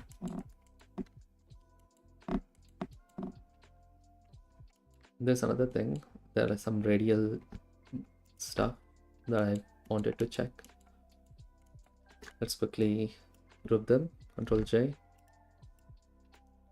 For the bump, I'm going to leave this alone.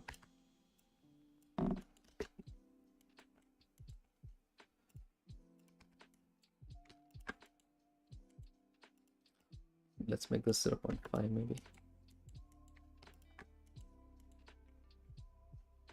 You can see that? That is so rough.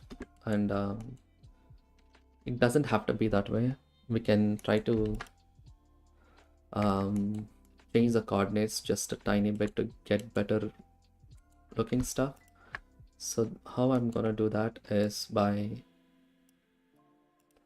taking our coordinates, which is this. Let's separate them into XYZ again. Let's bring this down. This will be a height thing, so you know, that's why I'm planning to do it. Let's do a math subtract again. 0.5, sure. Let's add the Y coordinate to this. But before that, let's, of course, absolute it. Now, what happens if we add a noise texture to this? You see that? But my plan is to invert it, so I'm going to subtract. You'll get this. This is awesome. Now we can use some distortions and, we can try to layer this cool looking pattern on top of this to get like, these radial, like this noisy stuff. That'll be amazing. Also, I need to improve the lighting. The lighting doesn't look appetizing at all because we're using bright colors. There's only one light. What happens if I turn that off? Okay. So I'm gonna change the lighting slightly.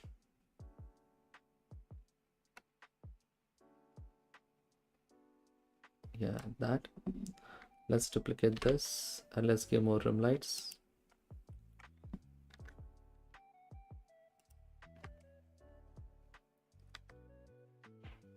And let's increase the strength, of course.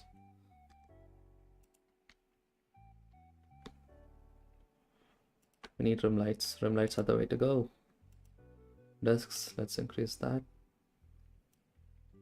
Can you see that? Oh wow. It's getting better, definitely. And also like it's taking up all the bump and giving us nice looking results. So I think that is the way to go. And we need more rim lights. Let's do rim. Sorry.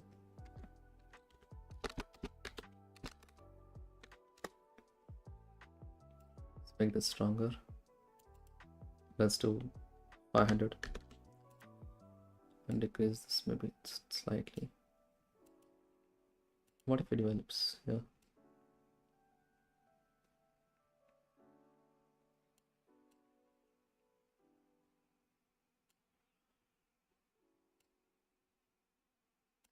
Okay. Let's give this a quick render. This is our previous render, so let's give this another render because lighting adds so much. Ah, lovely.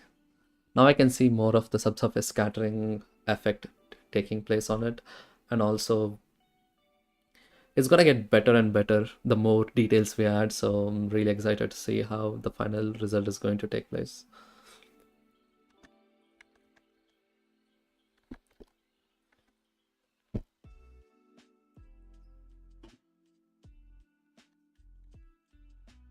Okay, I personally think we can do better. There's so much more I want to add, like noise color variations. Yeah, let's do more color variations, definitely. One thing that I found out is like, there is a little bit of color bleed that is happening towards the edges. If you see that, I want to do that. So how I want to do that is like, I'm gonna work on this first. Let's complete this because we are almost there with making this one of the most pleasing looking. Okay, so let's do multiply right in front to change the slope. Let's do 5. You'll get that. Okay, let's do 2 maybe. Oh, cool. Now let's distort this by using a noise texture. I'm sorry, I know I'm using a lot of noises, but it's necessary ones. So let's multiply this with the noise. We'll get that stuff. Correct. Okay, now let's multiply this again. What if we just add it instead? And let's normalize this, and we can decrease this.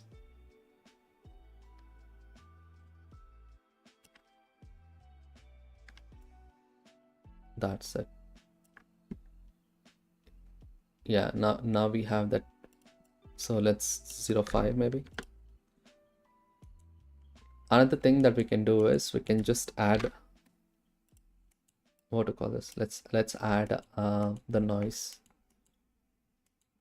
We need this one down as well. So what I'm gonna do is I'm just gonna, how do I get it? We need portals, like, you know, portal nodes, which basically helps us a lot. Yes, my plan is to like update all these stuff for EV Next as well, so that'll be fun. So yeah, we can look forward to that as well, definitely.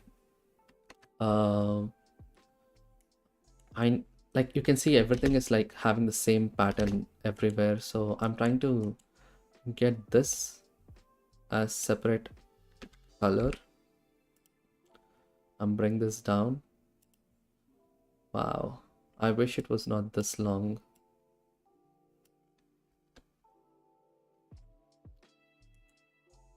I don't want to duplicate all that setup down, so I'm not gonna do that.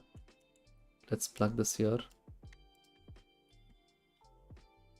Now we have different pattern, but let's multiply. Let's add all 3 instead.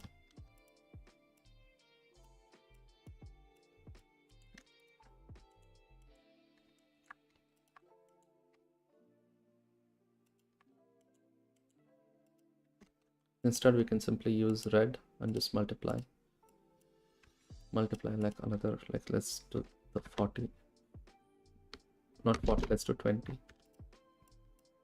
That's plenty enough, I feel. Let's take this away. Let's change this to 1D instead. And let's do displacement. So let's plug this directly on top.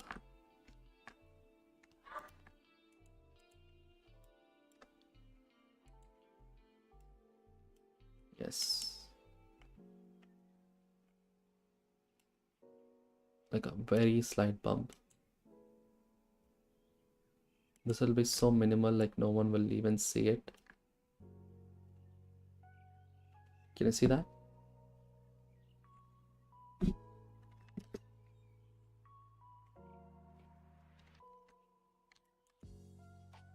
That, oh wow, that is beautiful.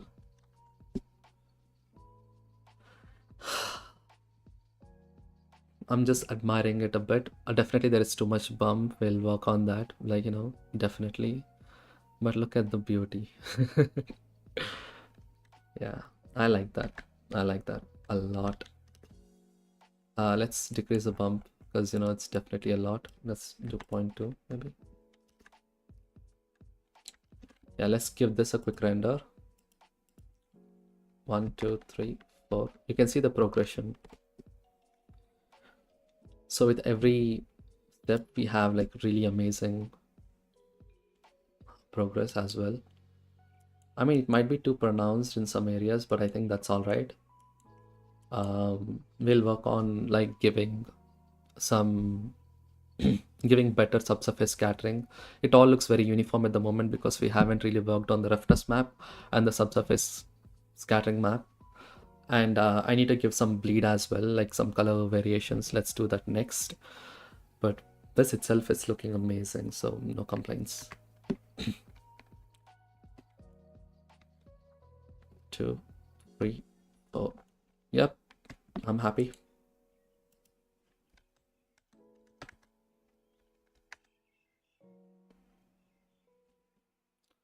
Yes, color bleed will definitely help, I feel. So let's do that next.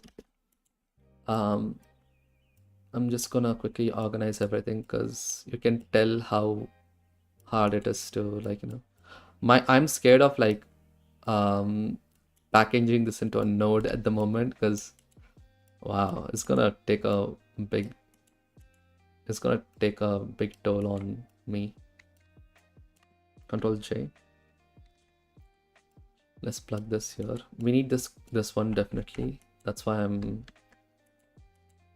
let's bring this forward and let's bring this here instead.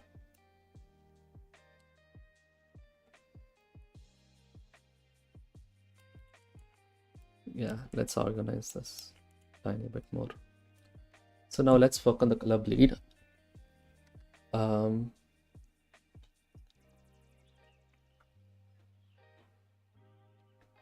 Yeah, because like I'm just following the reference. Like, look at this. This is definitely snake skin, which is very reflective. Like not that reflective. Like it's. We'll see what happens if we make this reflective. Let's bring the roughness down. Look at that. Visually it's not that good, right?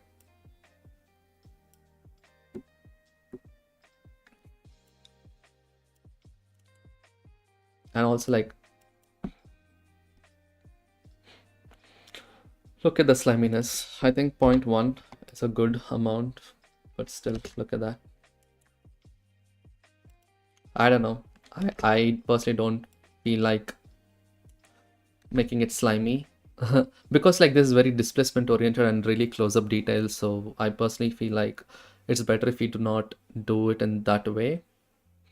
But yeah, let's push. We have time. There is so much time, so it's fine. So now let's do the color bleed stuff. For the color bleed, I again want to separate XYZ. Originally, what I would have done is take it from the same XYZ and the noodles would have been too much for me to handle.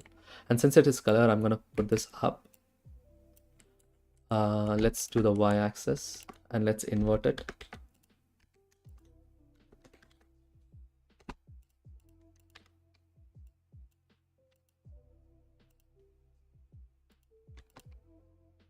Yeah, let's do it too. Now I'm gonna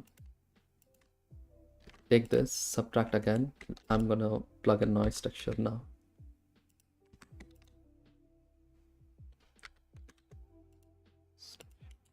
Yep, this is it. We're almost there. Sorry, I'm gonna save it. I'm gonna save it into a new file because if it crashes, I'm gone. So let's use the same, this one. Sorry. What happens? Not there, sorry. Let's do this.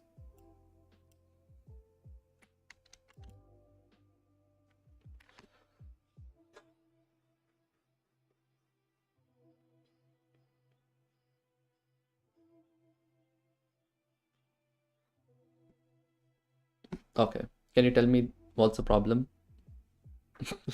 It's pretty clear that like the bleeding works definitely, but it is so uniform.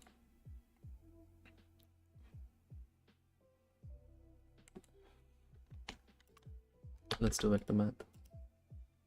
Let's do this here instead. It still looks fake. Let's multiply this with a random value. Let's do separate color.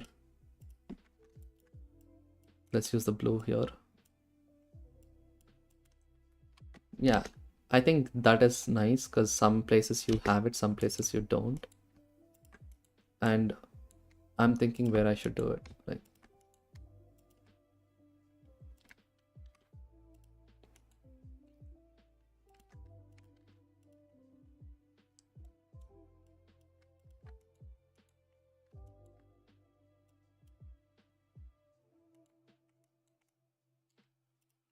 Wow.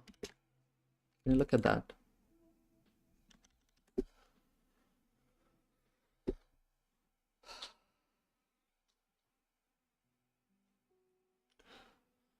We need to give the black ones a little bit more variation because there's also like, where was that? Here, you can simply just change this to 0. This itself looks decent, but we need that, so 0.48. Yeah, let's go back to the default one. Hello, Wendell Ramos. I think we might have talked before, I remember.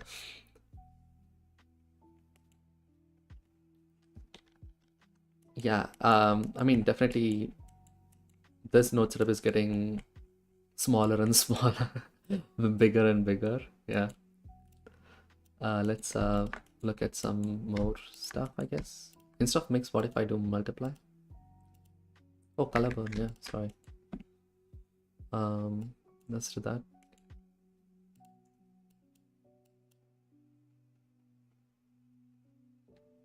Okay, that is happening in those areas.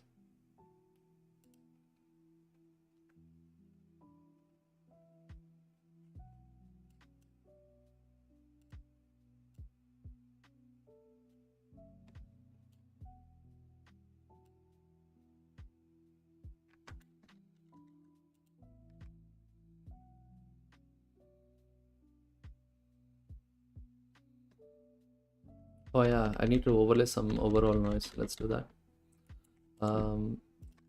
Let's take this and this and this. So I'm gonna group this into one. Control J.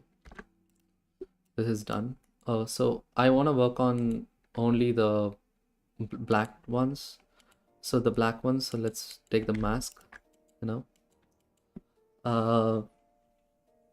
My plan. Instead, let's start with one and then slowly. No, we have to do two different things definitely. So yeah, let's not worry too much about what to do. So I'm just gonna quickly duplicate all this. Instead, I'm gonna take it all this away.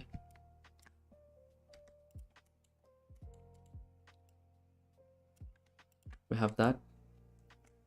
Let's increase the scale from maybe 10 and 10 here as well. 20 maybe. 20 in Voronoi. Oh yes. And I'm gonna take the math. I completely forgot we have this.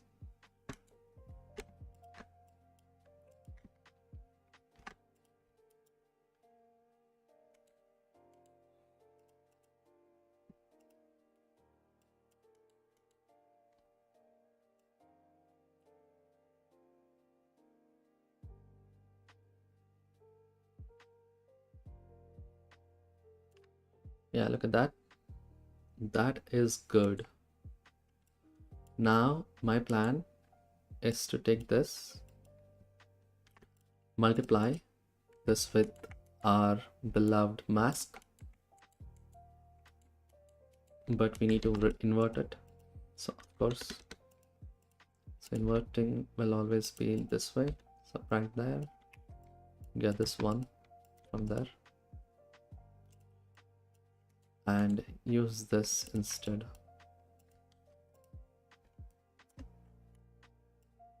Not multiply, but screen.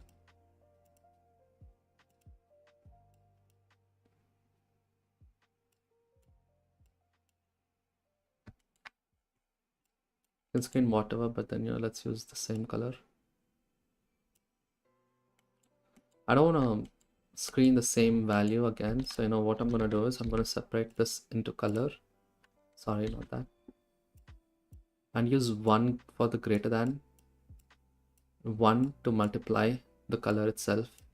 So it'll be something like this. So we'll have some variation.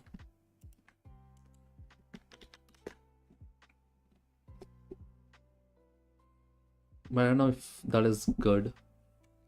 What do you guys think?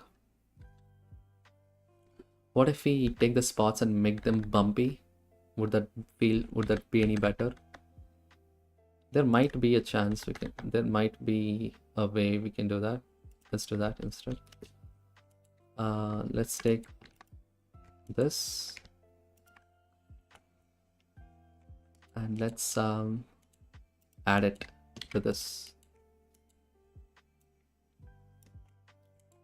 the displacement map, of course.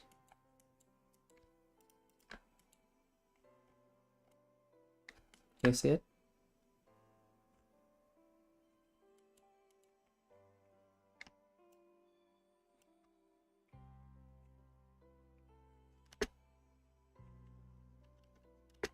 But yeah, one other thing that I want to do is like give like a overall noise that we can use. Oh wow, this is getting cluttery, so I need to organize them again. Sorry.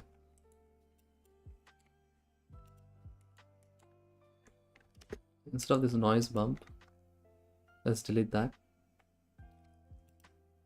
Let's take this noise. Let's bring down the roughness and bring down the details to 5 maybe, and change the scale to 3 or 2. And now let's take the color right after this. Let's do some overlay. This is before, this is after. This is definitely going to improve, I feel. Before again, after. What if you use a color instead? It's gonna make it shiny colors, but I want to see how that looks. Nah, that is too much. So let's do the color itself.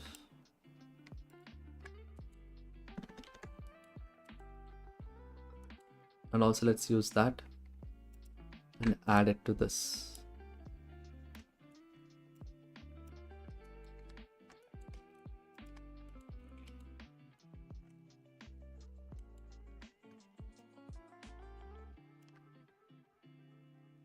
And yeah, now this is when I wanted to do this.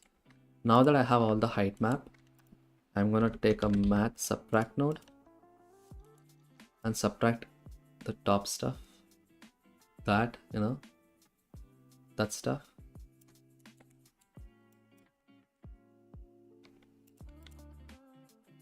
Use that in the subsurface scattering weight and clamp it and increase this. Not to 100, of course, like, you know, let's keep that at 1 and change the scale to more brighter values. Now this will match that. So let's do that. Let's give another rendering. Let's do F12. Yep.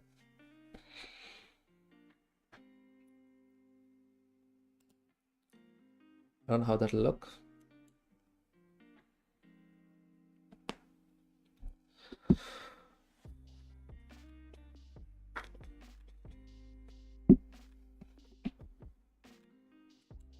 The radius can be tweaked into its own color, definitely. But yeah, here is something that we can be proud of, I feel. But yeah, look at this. This is where we started. Second level, third level, fourth level. That's fourth level.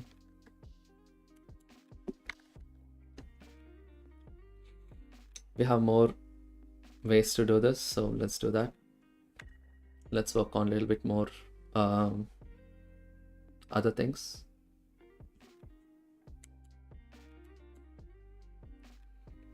We need overall bump. Let's look at some references again. We have some color variations, of course, but I don't like it that much, so I'm not going to touch that. we gave this color and then we gave that. Oh yeah, I forgot one other thing. We had this, right? Like this noise setup. Let's also give that to the color just a tiny bit. Let's take that, plug it in the color. Instead of mix, let's just multiply. All the way up to 1 will make it that way. Let's do it here instead.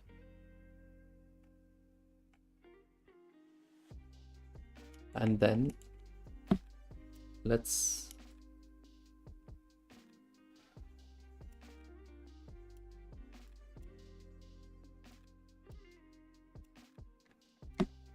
do this instead.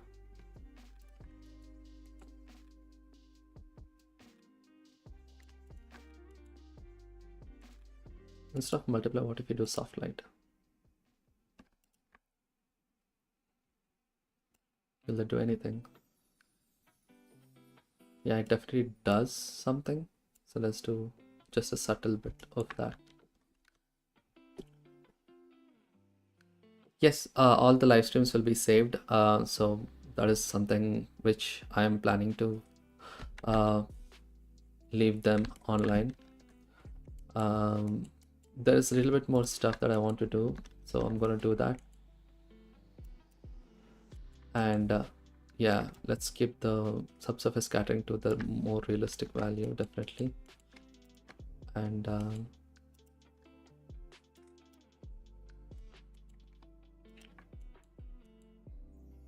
we can also use this as a color map, I think. I don't know, we'll try if that helps anything.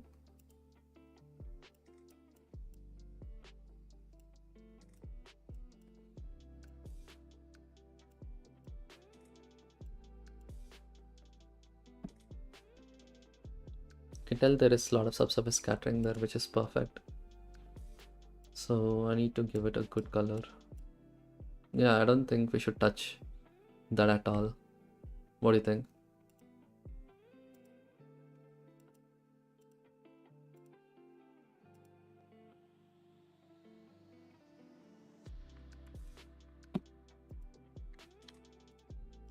Let's do multiply.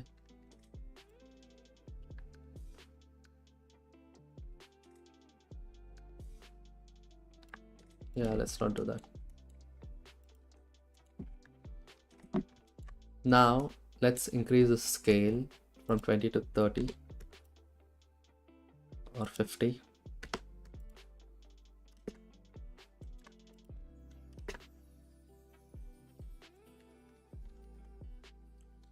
Let's use this in this 50. And now let's also bring this all the way to the displacement node. Sorry, I know what I'm doing, but yeah, just letting you know what this is. Math, divide. Let's plug this in the second socket. Let's give this to the displacement scale. See that?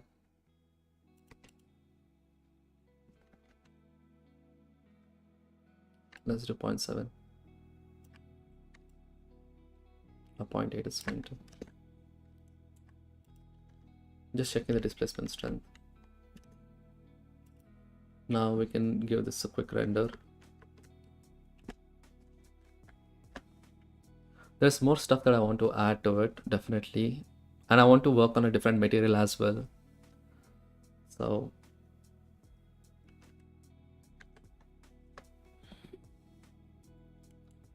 one thing that I don't like about this,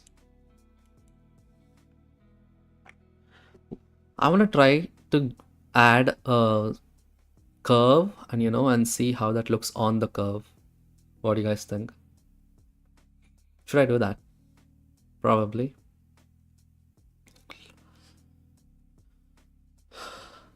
Instead of putting this on a sphere. Yeah, the subsurface is definitely too much.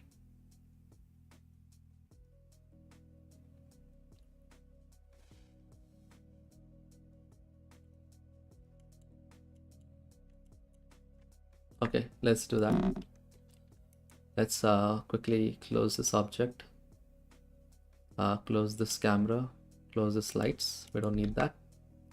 Let's add a plane on a different new collection. See, yep, let's do that. Put this there. Scale this by 5 maybe. Okay. Let's add a curve. Shift A, curve.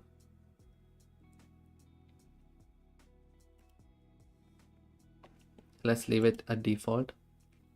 Let's go to the curve properties.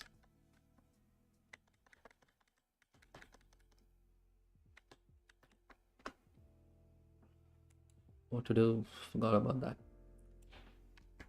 Where is that? Geometry? Yeah. Extrude? No. Bevel depth. Yeah, that's it. Let's do 0.3. Seventh one. Let's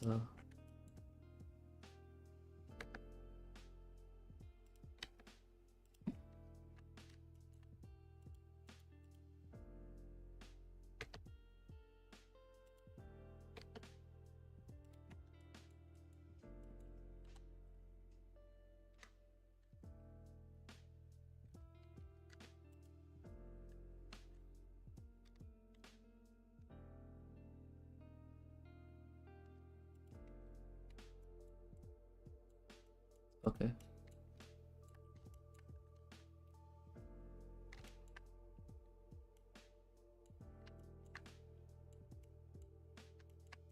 Okay, let's shade smooth, and let's give this the procedural shader itself.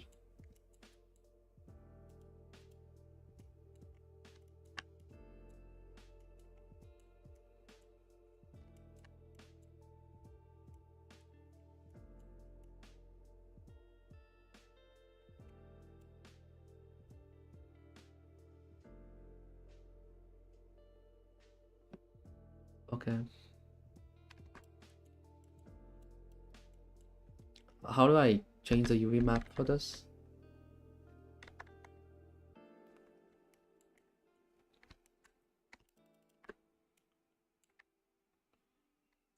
Oh yeah, I have another idea. Separate XYZ, put this there, combine XYZ, put this there, plug it here, X to Y, Y to X. Yep, I'm done. This should be fun.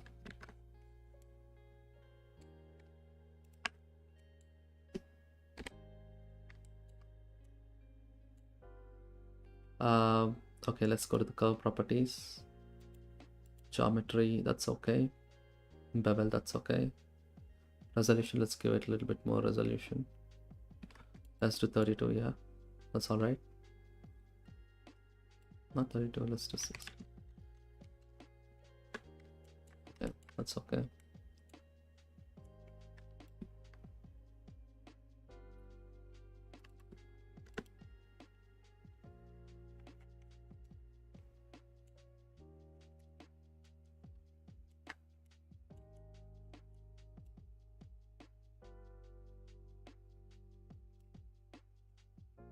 You see that?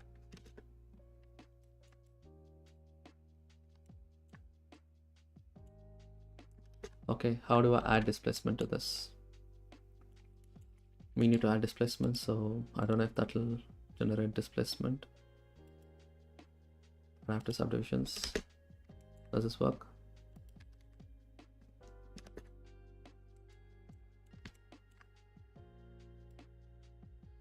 Yeah, it does work.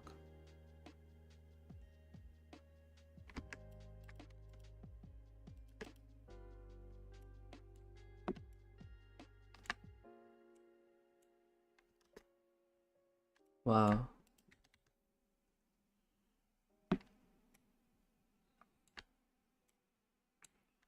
Now we can also play with the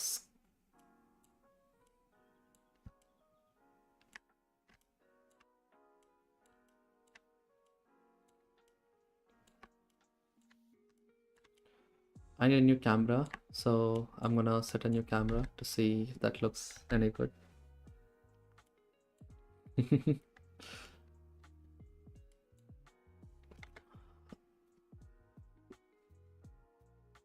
This is fun.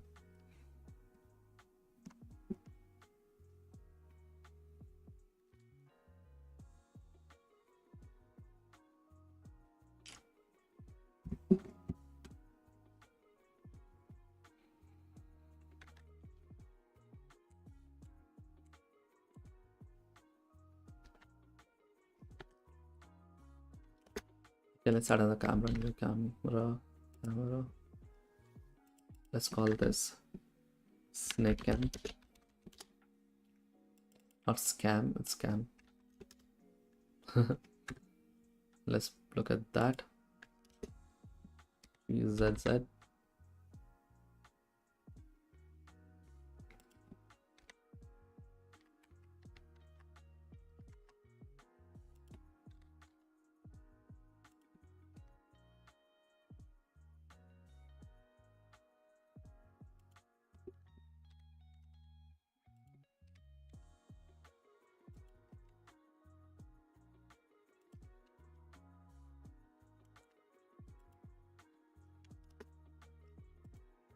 Let's do 1080p.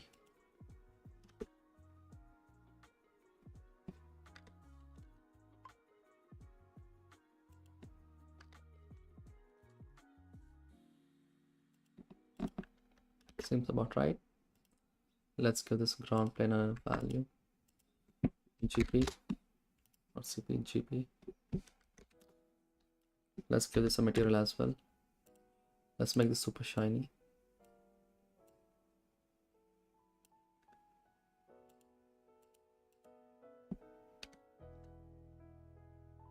About that. I don't know if that looks any good, but you know, it's something that I want to see if it will work or not.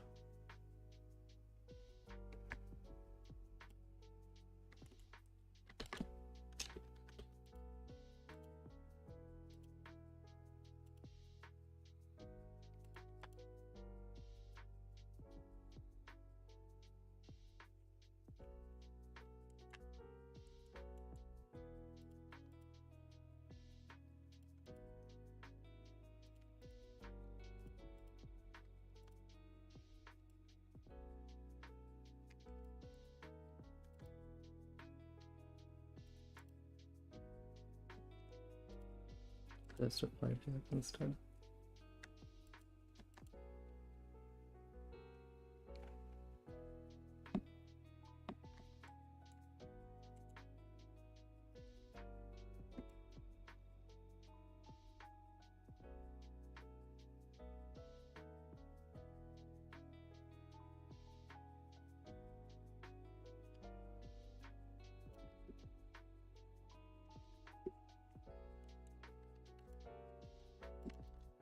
Look at the math scale.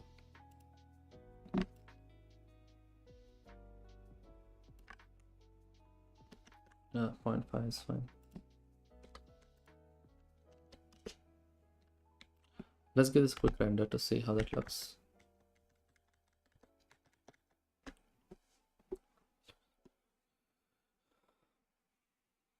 I think so too. Oh wow, my back is aching already.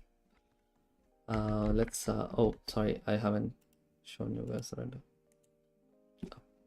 I have a gobo setup actually. I want to see how that looks. With that, I'll just quickly. Yeah, it does look snaky, but the only problem is I'm not able to. It'll look really good with the lighting, I guess. Let's add a light. You know what? Let's just borrow a gobo light that I already have. I think I have it in scene 2, maybe. Yeah. Let's copy the gobo light. Let's go back to the snake scales. Don't save.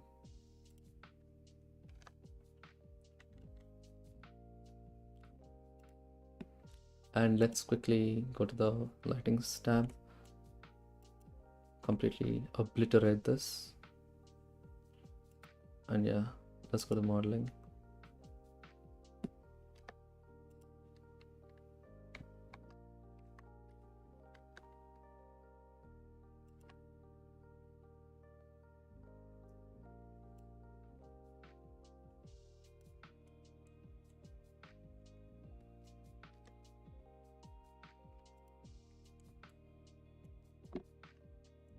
The power is too much, but I think the reason being it's in that here. Let's do to 300 maybe.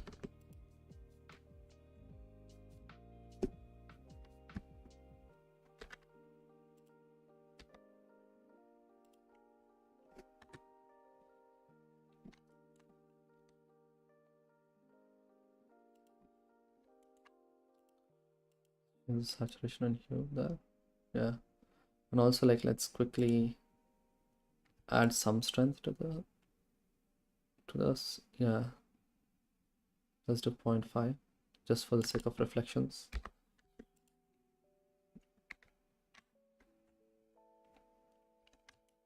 That looks beautiful actually.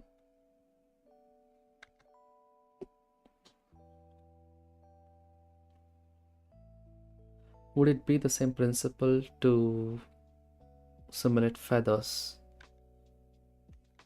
I mean, that would be too complicated if we use micro displacement for feathers. It would be easier if you just use the newer lights, I think, like, you know.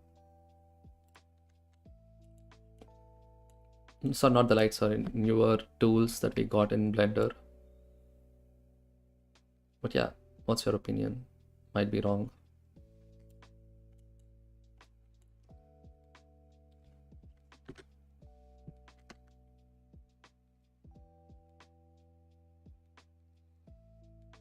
Looks beautiful.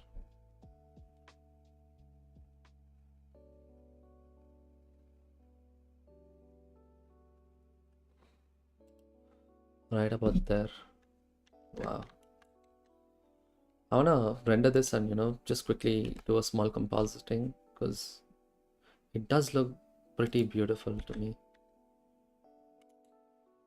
And then yeah, I need to add some reflections as well. That will be the next thing.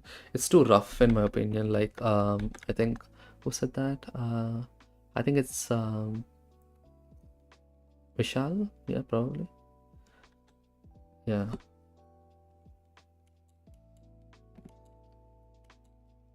Let's do this. Yeah, this is good.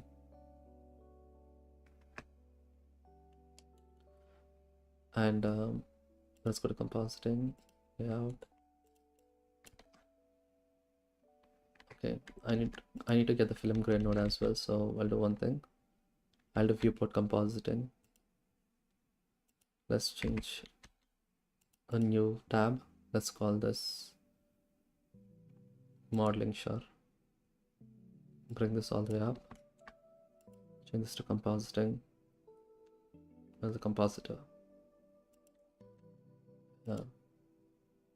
Camera.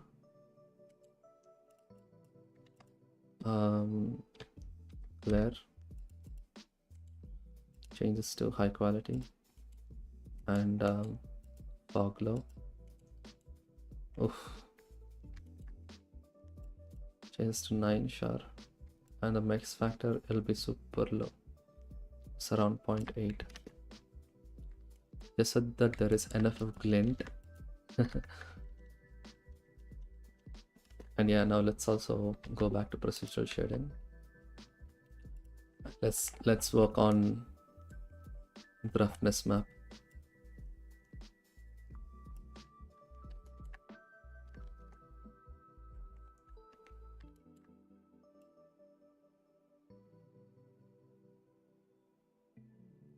I can't make it too slimy, honestly. This is a rough looking snake, so 1.6 should be fine. But yeah, let's take the RGB. Separate color, yeah. HSV, separate color, yeah. Let's do that. HSV. Saturation value. Let's put that right in the roughness. Let's map range it.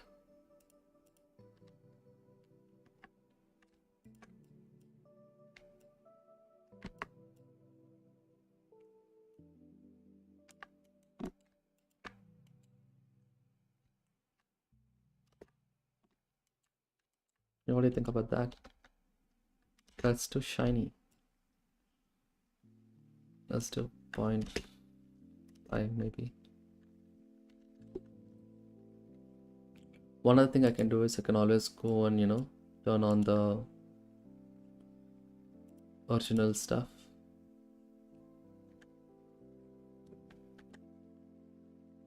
Look at this camera.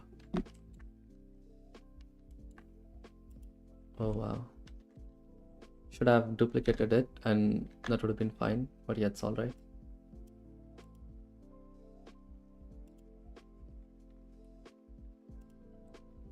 Let's do 1080p.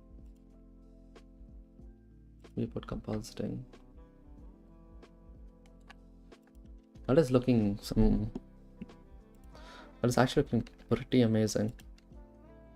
Let's call this viewport comp. Okay. Yeah.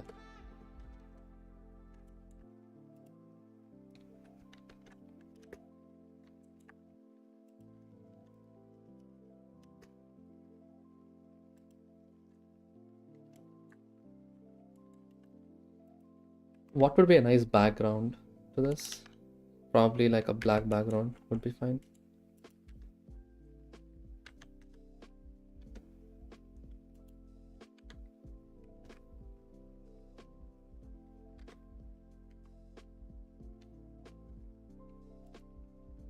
By distance. Let's do less vertex.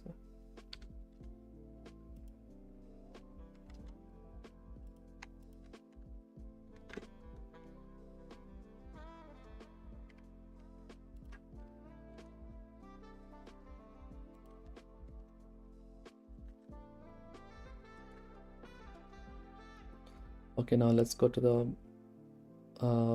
lighting tab. Maybe not here. Let's rotate it.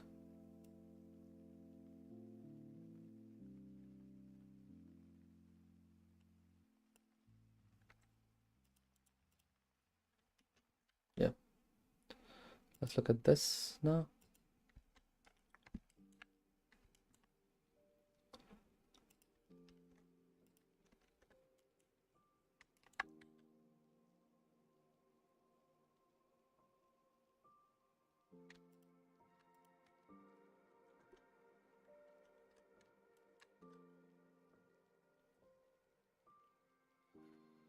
Night sky would actually be nice, but then the lighting is so bright. Like, how would I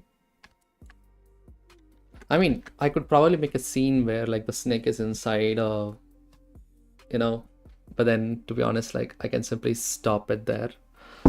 Night sky would be nice, but yeah, let's not worry too much about this. We'll work on the scene later. Let's worry about, the render ball at the moment, because yeah, I kind of feel, yeah, let me quickly do that. What am I doing? This one, yeah. How does this look? That doesn't look any good. Reason being, I did so much tweaking here in the very beginning. So I'm gonna just plug this one directly there. Change to 1.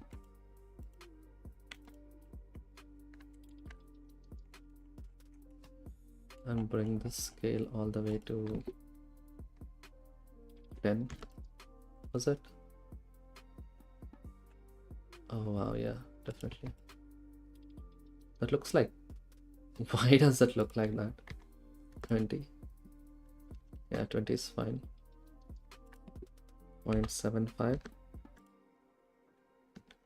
And I'll probably work on the displacement stuff later, but for now I want to just focus on like this render. So let's give it some nice mood lighting.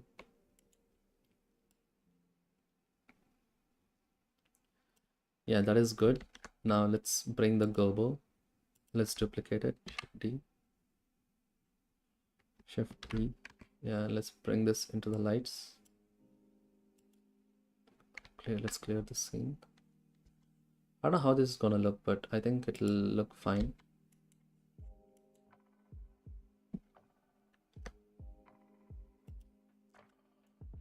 Look at that.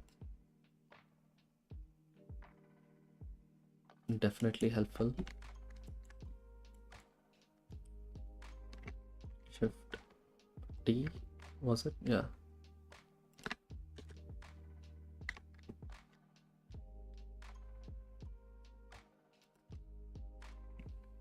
Ooh. Oh, wow.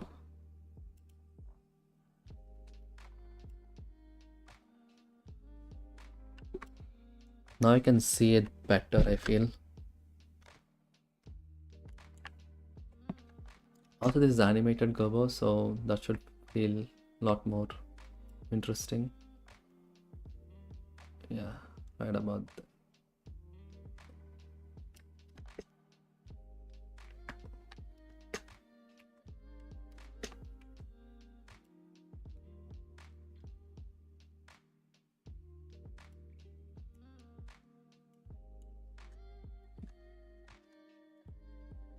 Also, let's work on the rims more. So yeah, I would like to get some more rim lighting. I mean, it definitely looks so good. Like, I'm definitely happy how it looks. It's just that little bit more rims would never hurt. Oh no, sorry. Let's look at that.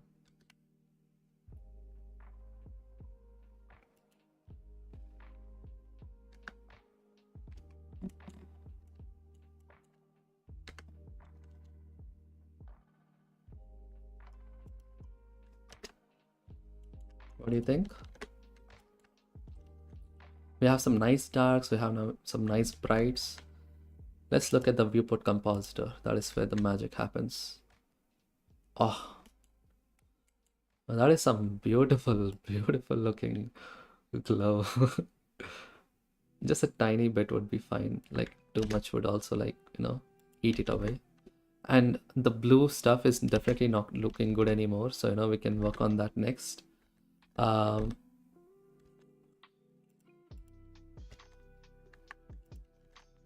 let's look at the blue stuff.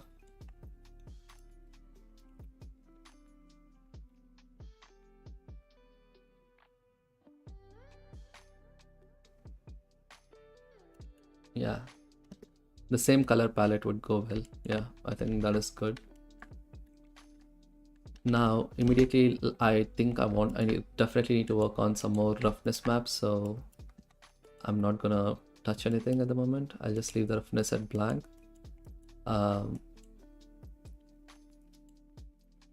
Let's bring some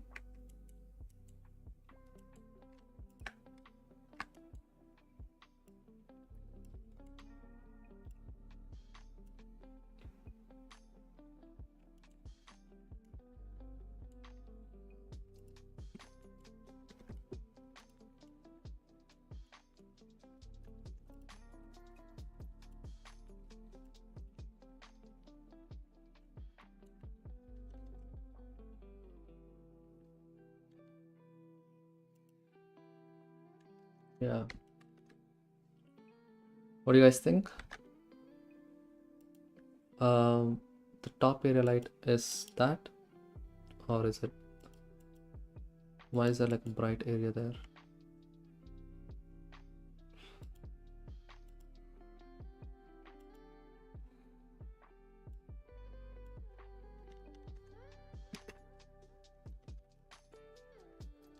Let's add a plane. Put it x90. This is the gobo that I had. Scale.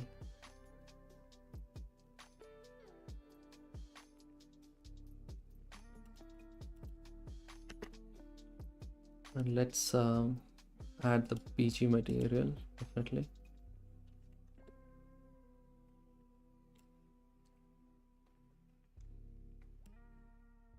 Look at that.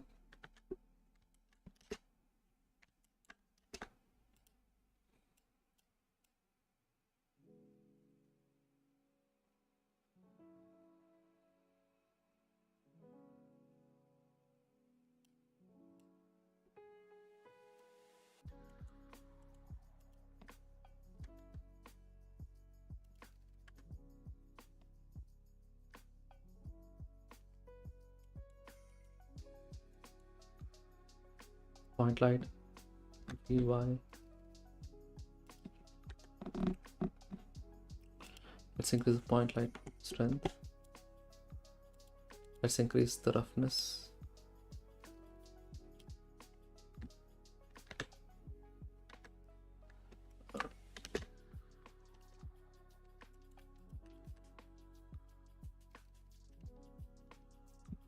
Wow. I think I need the file as well, so I'm gonna append it. Append. Is it obsidian? Yeah, we have in that as well. Obsidian material, no trees, film grain. Yep, there you go. We have the viewport film grain as well. So film grain. Can you see it? Ah, that is some tasty looking film grain. And then let's also add chromatic aberration. The way I'm gonna do that is using lens distortion node. Yeah, lens distortion effect.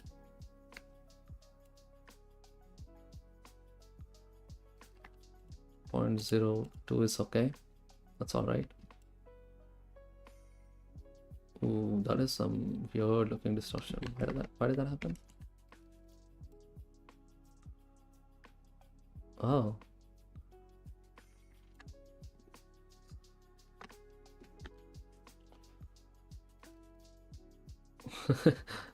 Why is that distortion happening in that direction? That is very interesting. But yeah, like let's just add like a tiny bit of distortion.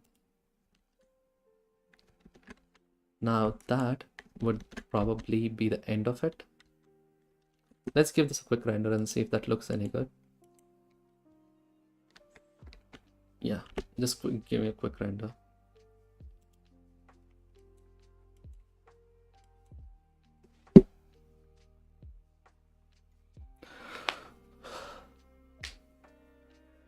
Roughness map will be added definitely, so that will be the next step.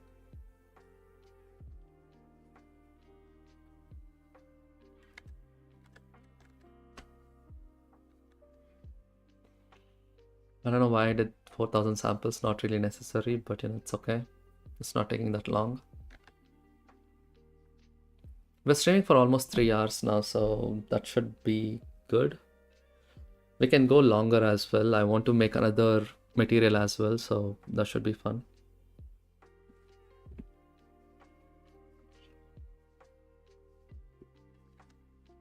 Oh, lovely. Can you see the film grain? This is a 1K render, so that's not bad for a 1K render. I'm just gonna quickly save as snake scales.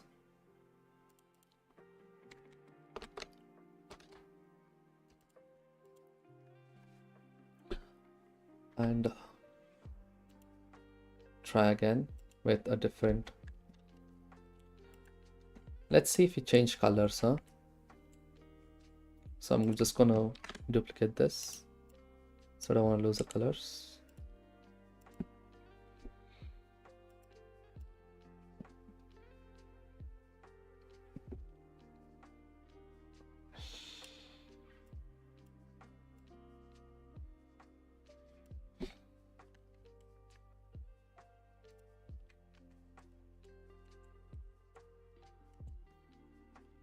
Yeah, they'll look like dragon scales definitely. I think I made this into a single type, so shouldn't be that I shouldn't be that worried about it, I guess. But yeah, that's all right. What was the other thing that I wanted to try? Yeah, roughness. We need a good roughness map. So what I'm gonna do is I'm gonna take all the maps that are possible, responsible for, like, you know, for the colors and everything. We have this. Let's take map. Let's add that, and we have this. Let's add that. And we have this. Just that. Let's add that. That is 3 different maps. And then we have this. Let's add that. And then what else do we have? We have this. Let's add that too. That's around 5, so let's divide everything by 5. Now that is a good roughness base, don't you guys think? Now we can do a map range on top of this. Plug this directly to the roughness.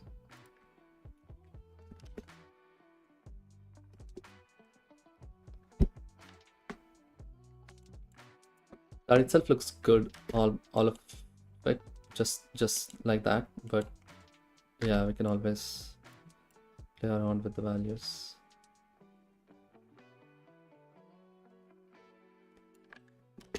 With that, let's give this a quick render. Let's go to the viewport compositing and see how that looks in the compositor. That looks good, so let's give this another render. This is previous render, now this is the second render. So the film grain that I added is also procedural. I'm going to show you how I did that as well. But yeah, and also quickly want to change some render settings. Previous now, so render settings got to be changed from 4000 to 5000, maybe 1000 is good. Yeah, why not? This shouldn't take that long.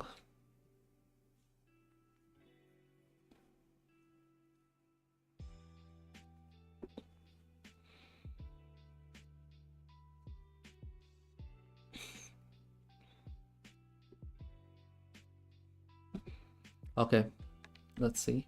Before, now. Which one do you guys prefer? With, I think I prefer the roughness one, so I'm gonna go with that. So let me save this as well. Save as.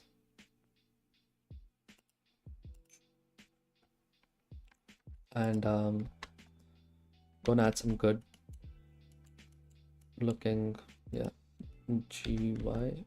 Let's do that. And point lamp. Some good background. Put this in the scene there. Yeah, the plane into this, into the objects. Call this BG.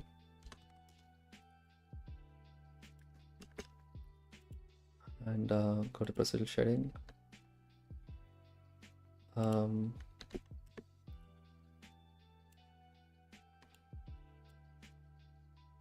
Yeah, metallic, and the roughness will basically bring up the values, which is fine. The reason why I'm not able to find this properly is because I have sun directly in my eyes, so the glare is kind of affecting me.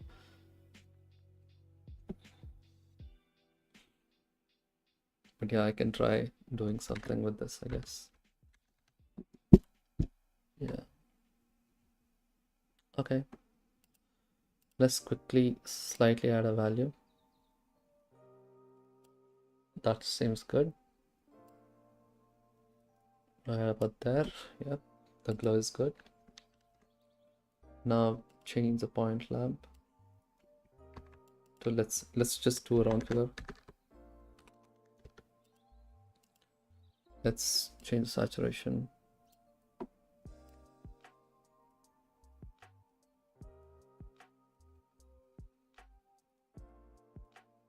Yeah, right about that. My bet would be if I add a cube with a volume.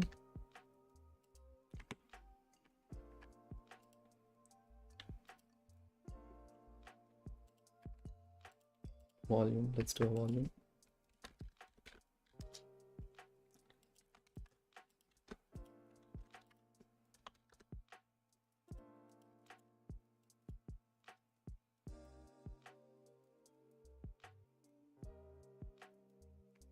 Wait, what happened?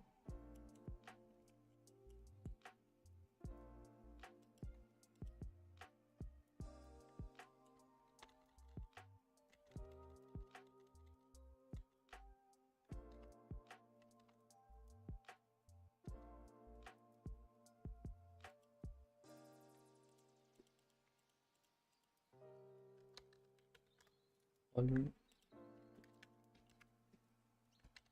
scatter.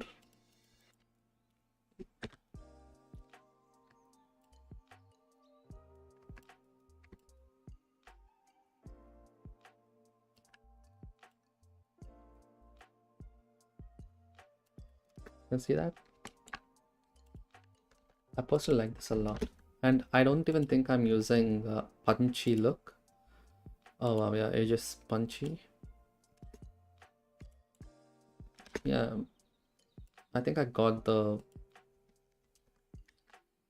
look itself good. It's good, so I'm okay with it.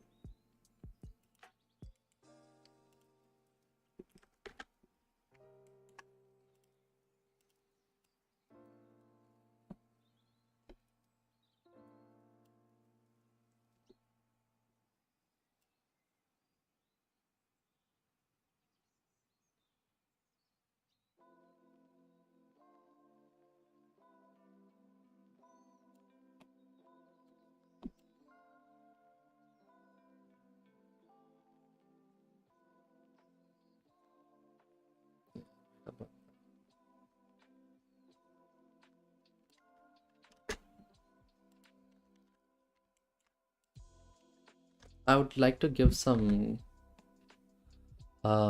surface noises, like like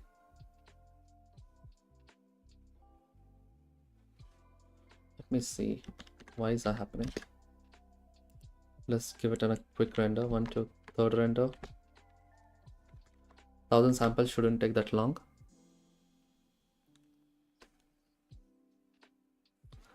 Hello, Ali. Just doing some quick renders.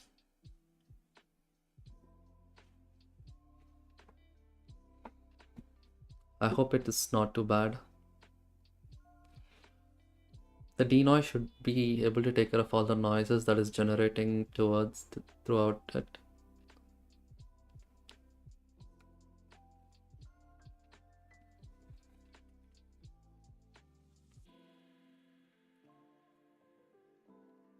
It does look nice. The noise is good. Like, look at that.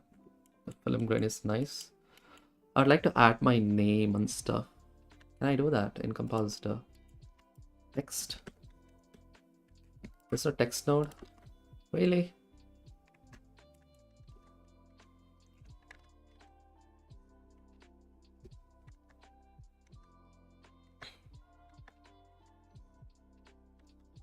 Okay.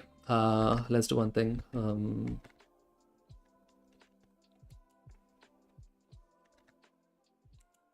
I can't see much glow happening, so let's quickly look at that.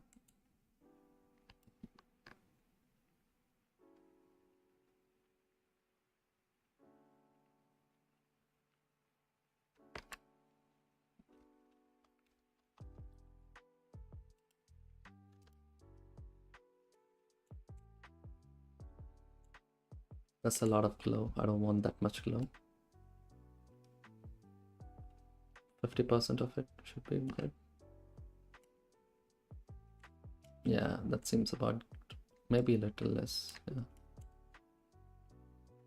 Okay. Let's do some color corrections. I'm gonna go to the viewport compositor. It looks so good in the viewport though. Wow. This is probably because of the noise and everything. Let's draw denoise right here. I personally like it in the viewport. All that grittiness is just perfect. But yeah, let's not do any denoise because that is definitely taking away all the, yeah. So right before lens distortion and grain, let's add a color correction or color balance. Let's slightly decrease the lifts and let's slightly increase the, yeah, this is about right. Now I can play with the glare a little less, I guess. It's about right about that. Point it. Yep. Let's look at the compositor. Does it do anything?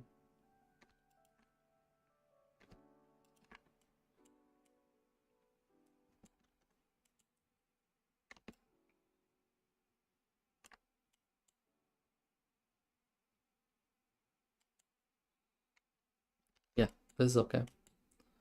Let's look at the render. I want to try a 4K 2K render 150. Yeah, let's do 2K. Any questions? Anyone?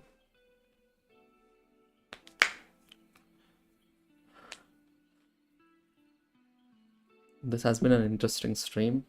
I streamed for a while. This is nice.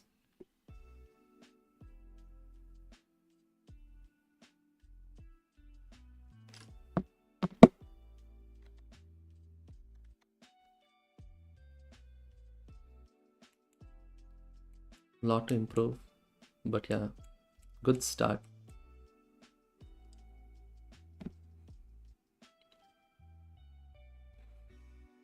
I mean, the more pixels I have, I feel like I want to add more details to the texture itself, but I'm just holding it back because there's no point in doing so. Because like no one's gonna render this in 2K or 3K.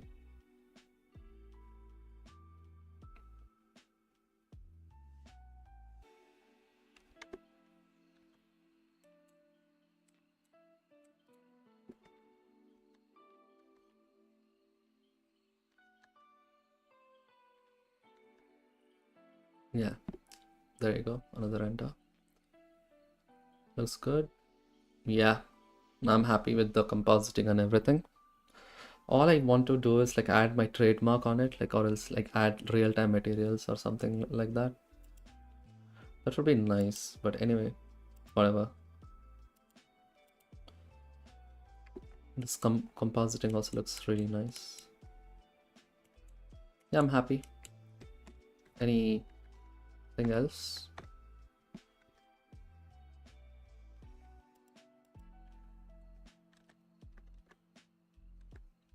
I want to work on different materials as well. So if you guys still here, do you guys want me to work on another material?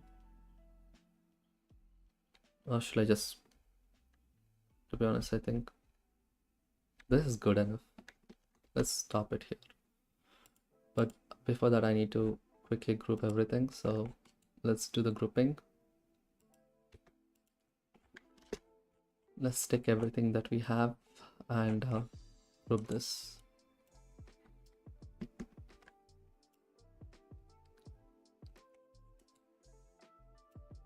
Let's bring this all the way up there. Yep. Let's plug it there. Exactly.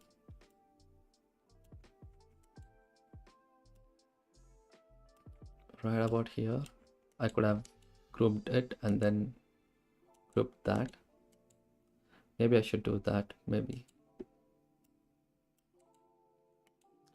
Let's bring all the stuff that is groupable right till here. Bring the height map till here. And yeah.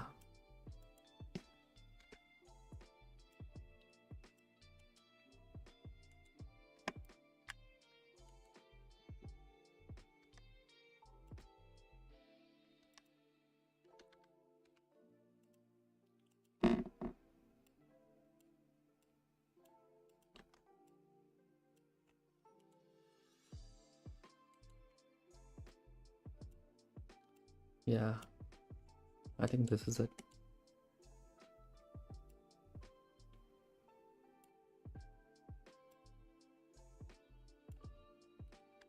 This will be at the displacement scale. Everything here will become into one group.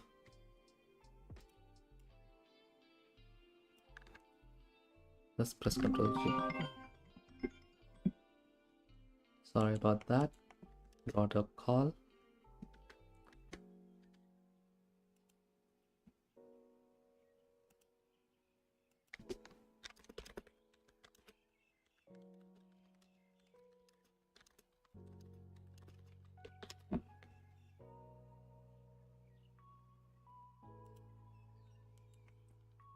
Okay, let's do this.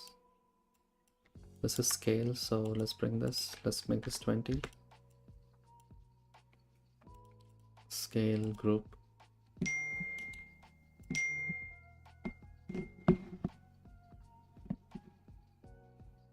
Overall scale default is 20. The minimum is 0. That's good. And the outputs. Let's look at the outputs really quick. The first one is actually the UV map.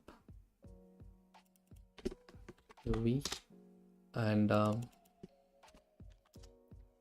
let's take a look at this yet again.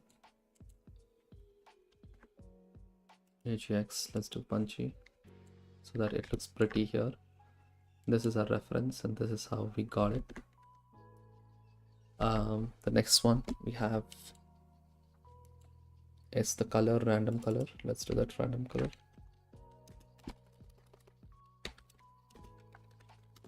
Color, let's put this right below that.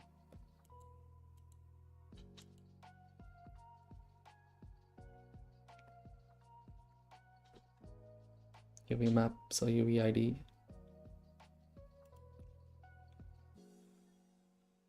So right below this is ID. Let's do that. And right below that is UV and distort.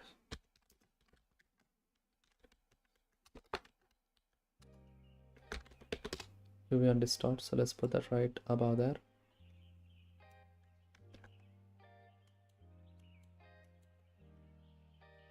Or else we can call that dimension as well. So let's bring this, put it there, and call this dimension.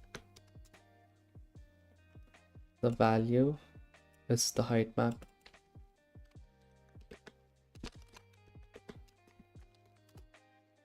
Okay, perfect. Let's call this scales. Snake scales. Scales. Snake scale. Generated. Perfect. Now this itself became a big node step. Should have kept it this way instead.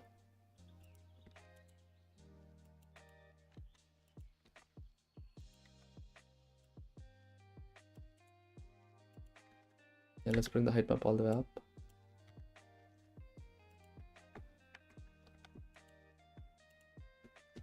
UVs, and then this is displacement strength. Yeah, let's call that displacement strength.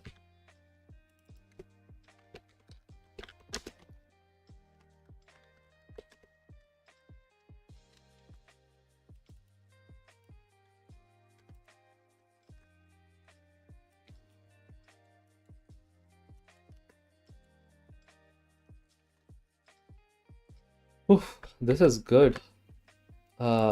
Really happy how that looks though. Now let's bring down the shapes as well.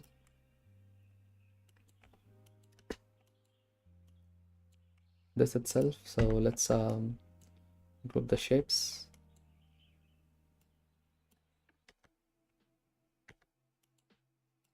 This power and that power.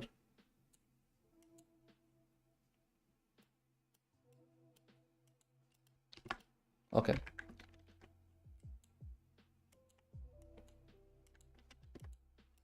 Let's hide this.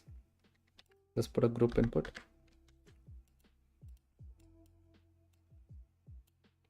Let's call that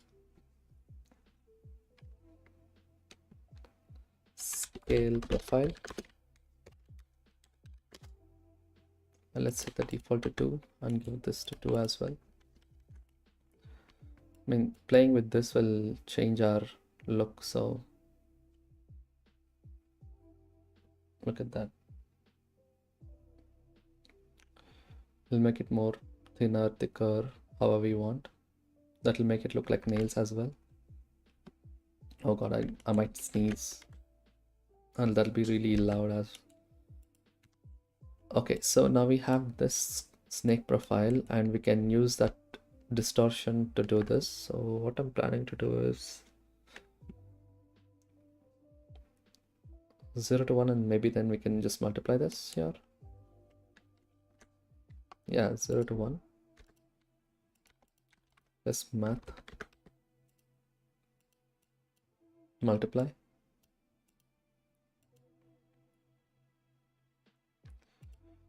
0.5 to 1 maybe. Look at the shape. 0.7, 0.87. Yeah, that is fine. So now we have snake profile, and then we have other things, which is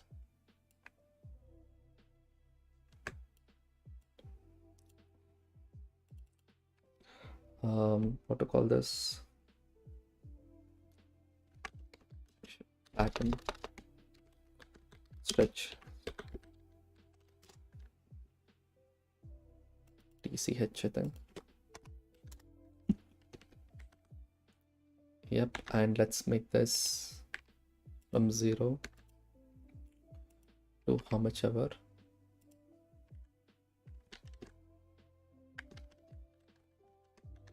And let's put this scales profile, shape profile.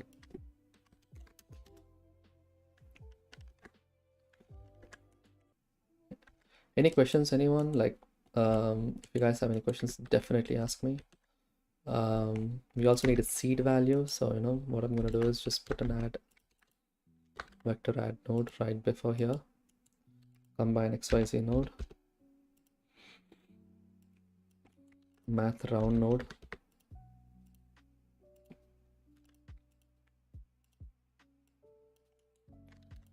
group input. This will be our seed.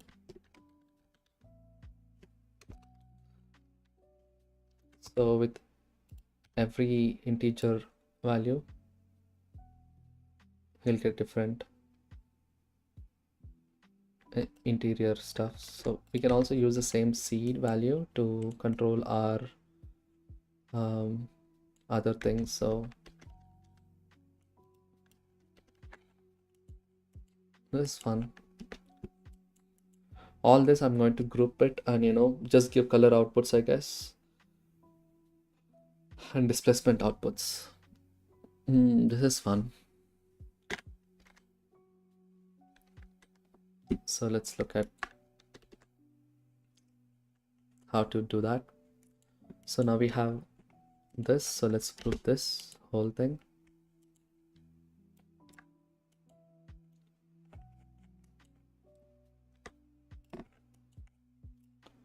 All this will become a shader, so Control G. And now we can bring this all the way there and just try to map everything. Shader, scales shader, black/yellow.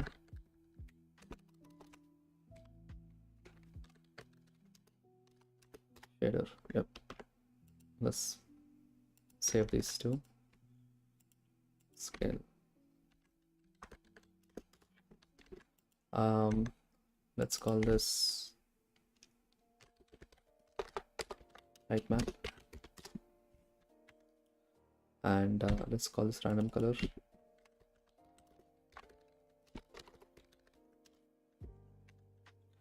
Next is UVs, and UVs will always go up.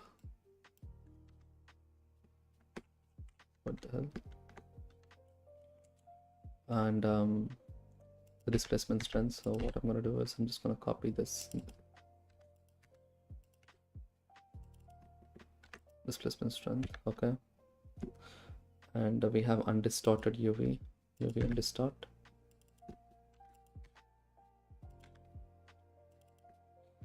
And then we have dimension. Okay, UV and distort will go about UV distort. Dimension, we can put this here. Yeah, we can put dimension above as well. Let's do the same here as well. Bring the dimension there. ID up, and then wait. Okay, that is ID. Okay. Duplicate. Let's call this ID.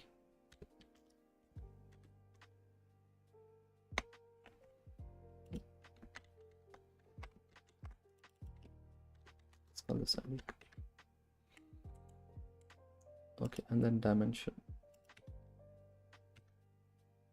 Dimension. So we have to hide all these values. Awesome. Let's clear this. Now this needs some other things, so let's quickly add them. Let's go to the node, open it, group. We don't need any of these values, so I'm gonna hide all this stuff. That, and that.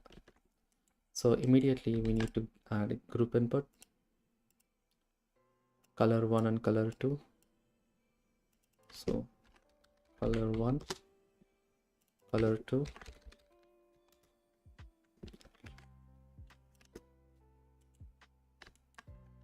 So this is how we do modular setups in general. So you know that if anyone have any doubts about that, this is how we do it.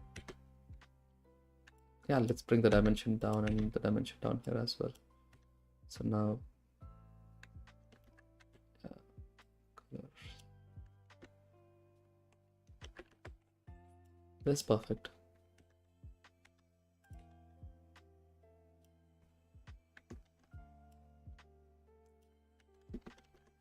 Okay. We have colors, and then we need sliders to basically control all that stuff. So we can give overlays, that is not needed. So let's do 0.75 round numbers. What else do we need? Scales. The scale is taken care of, which is interesting.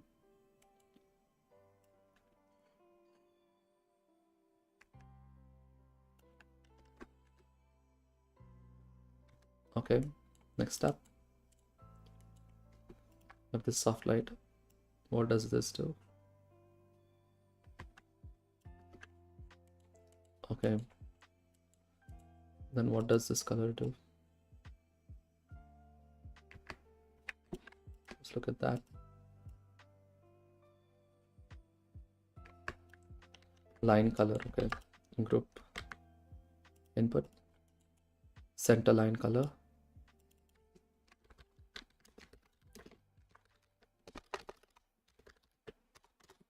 Okay, center line color. And then we also have this. So group input.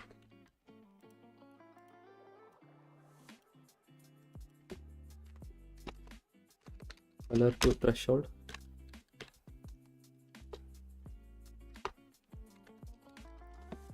So for color to make this 0 to 1. Subtype to factor.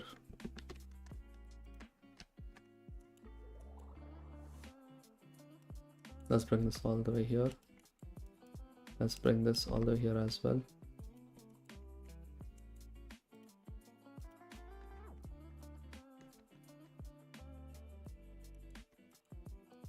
Let's bring this all the way there.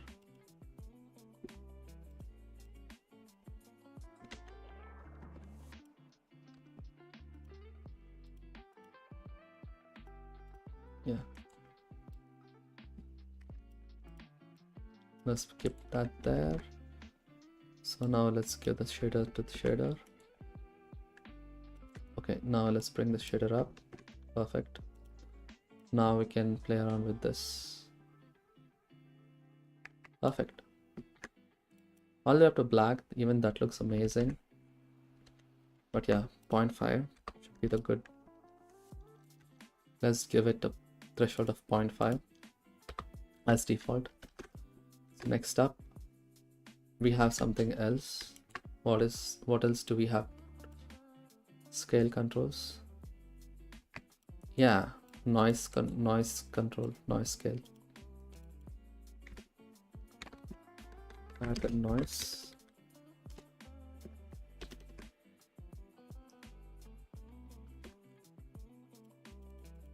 Okay. Perfect. No detail necessary, no need. Roughness, I don't care. That is cool. Since we have these two very close by, I'm going to just switch everything up and just put the color threshold to color threshold. Pattern noise to pattern noise. Pattern noise. Scale to pattern noise. And color threshold to color threshold right there. And so that I don't have to use this. Okay, here is some cool stuff. Spots, minimum scale and maximum scale. Spots, so I'm gonna create a new panel. Call this spots. Min scale and max scale. This one to max scale.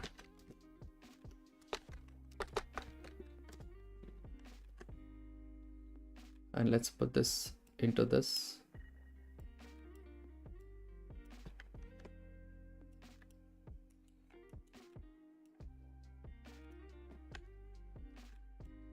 Okay, next up, these are being added there, and spot strength. Perfect. Dark spots. Yeah, these are dark spots.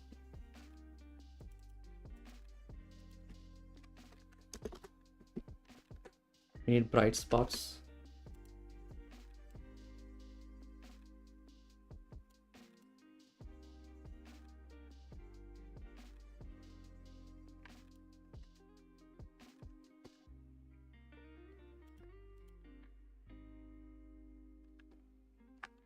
Yeah, mix is fine, right? Yeah, we can actually do that, and we can give any color.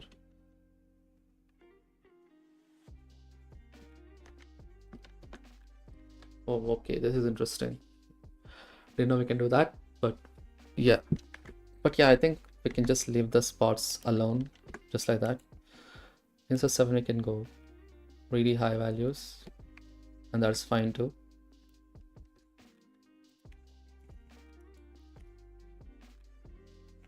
Okay, let's try the next one. This one is having 10 and 20.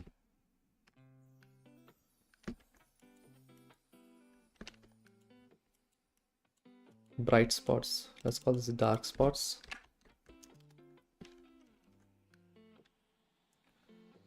Let's duplicate this. Call this bright spots.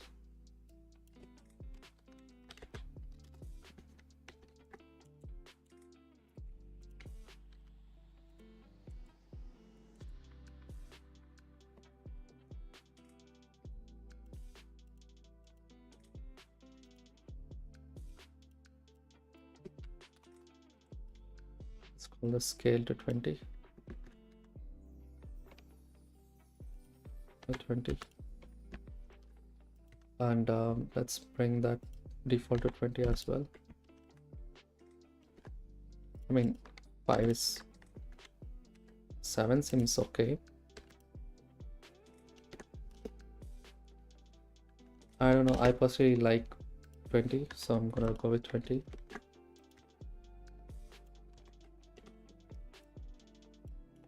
What else can we do?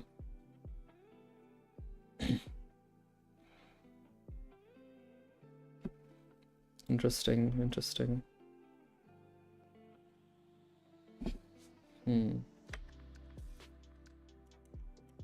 Let's roughness. I'm gonna duplicate this from dark spots to roughness.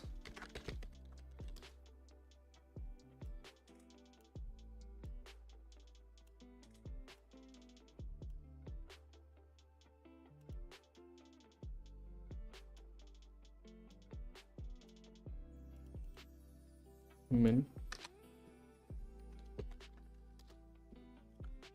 Max roughness. Yep. Min will be 0.23 and max will be 0.7.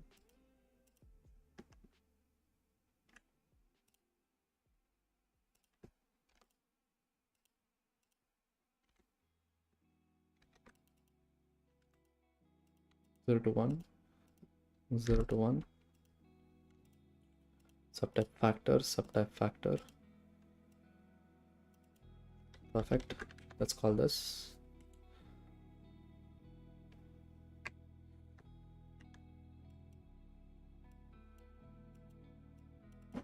Point 7, 0.25. Okay, that's good. I think this is it. What do you guys think? I'm actually very happy with how this turned out. Now all I can do is just duplicate all these three. I think this is scale maybe. Now the pattern looks so small, so we have the pattern scale. I can decrease that to make it that, like, you know, it's pretty good. Like, but instead of that, we can change the scale as well. So let's change this back to 20 and let's leave the pattern scale as it is, and let's play with the shape itself.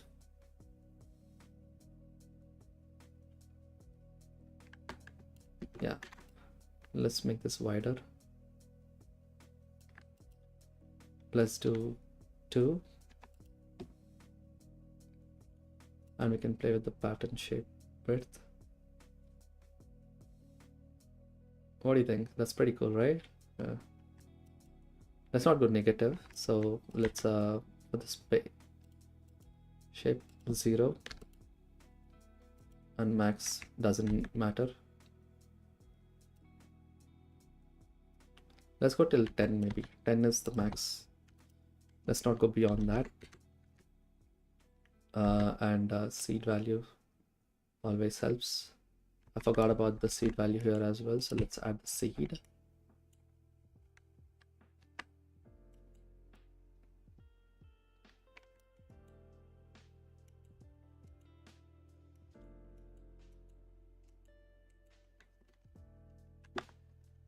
Yeah, let's 20 to 40 maybe, and we can make this a pattern.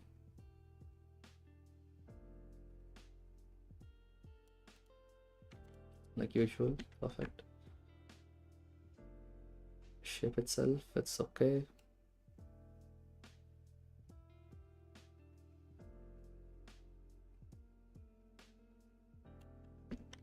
Yeah, this is all right. Let's do 30 here.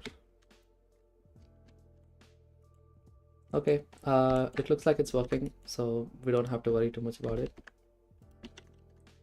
Do you guys want me to work on another material, like something like this?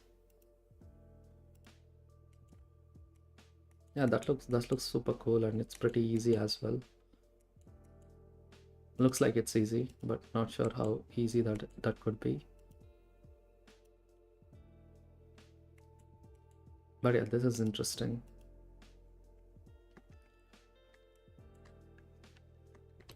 Anyway, let's leave it that for now. Really happy. Thanks for joining in. It was a pretty long stream, 3 hours 36 minutes. I would like to end it here, and we can We can join tomorrow, maybe. I'll try to work on more scale materials, like, the same thing, but, with different colors and different variations, maybe. But yeah, that's for today. I'll see you guys later. Bye bye.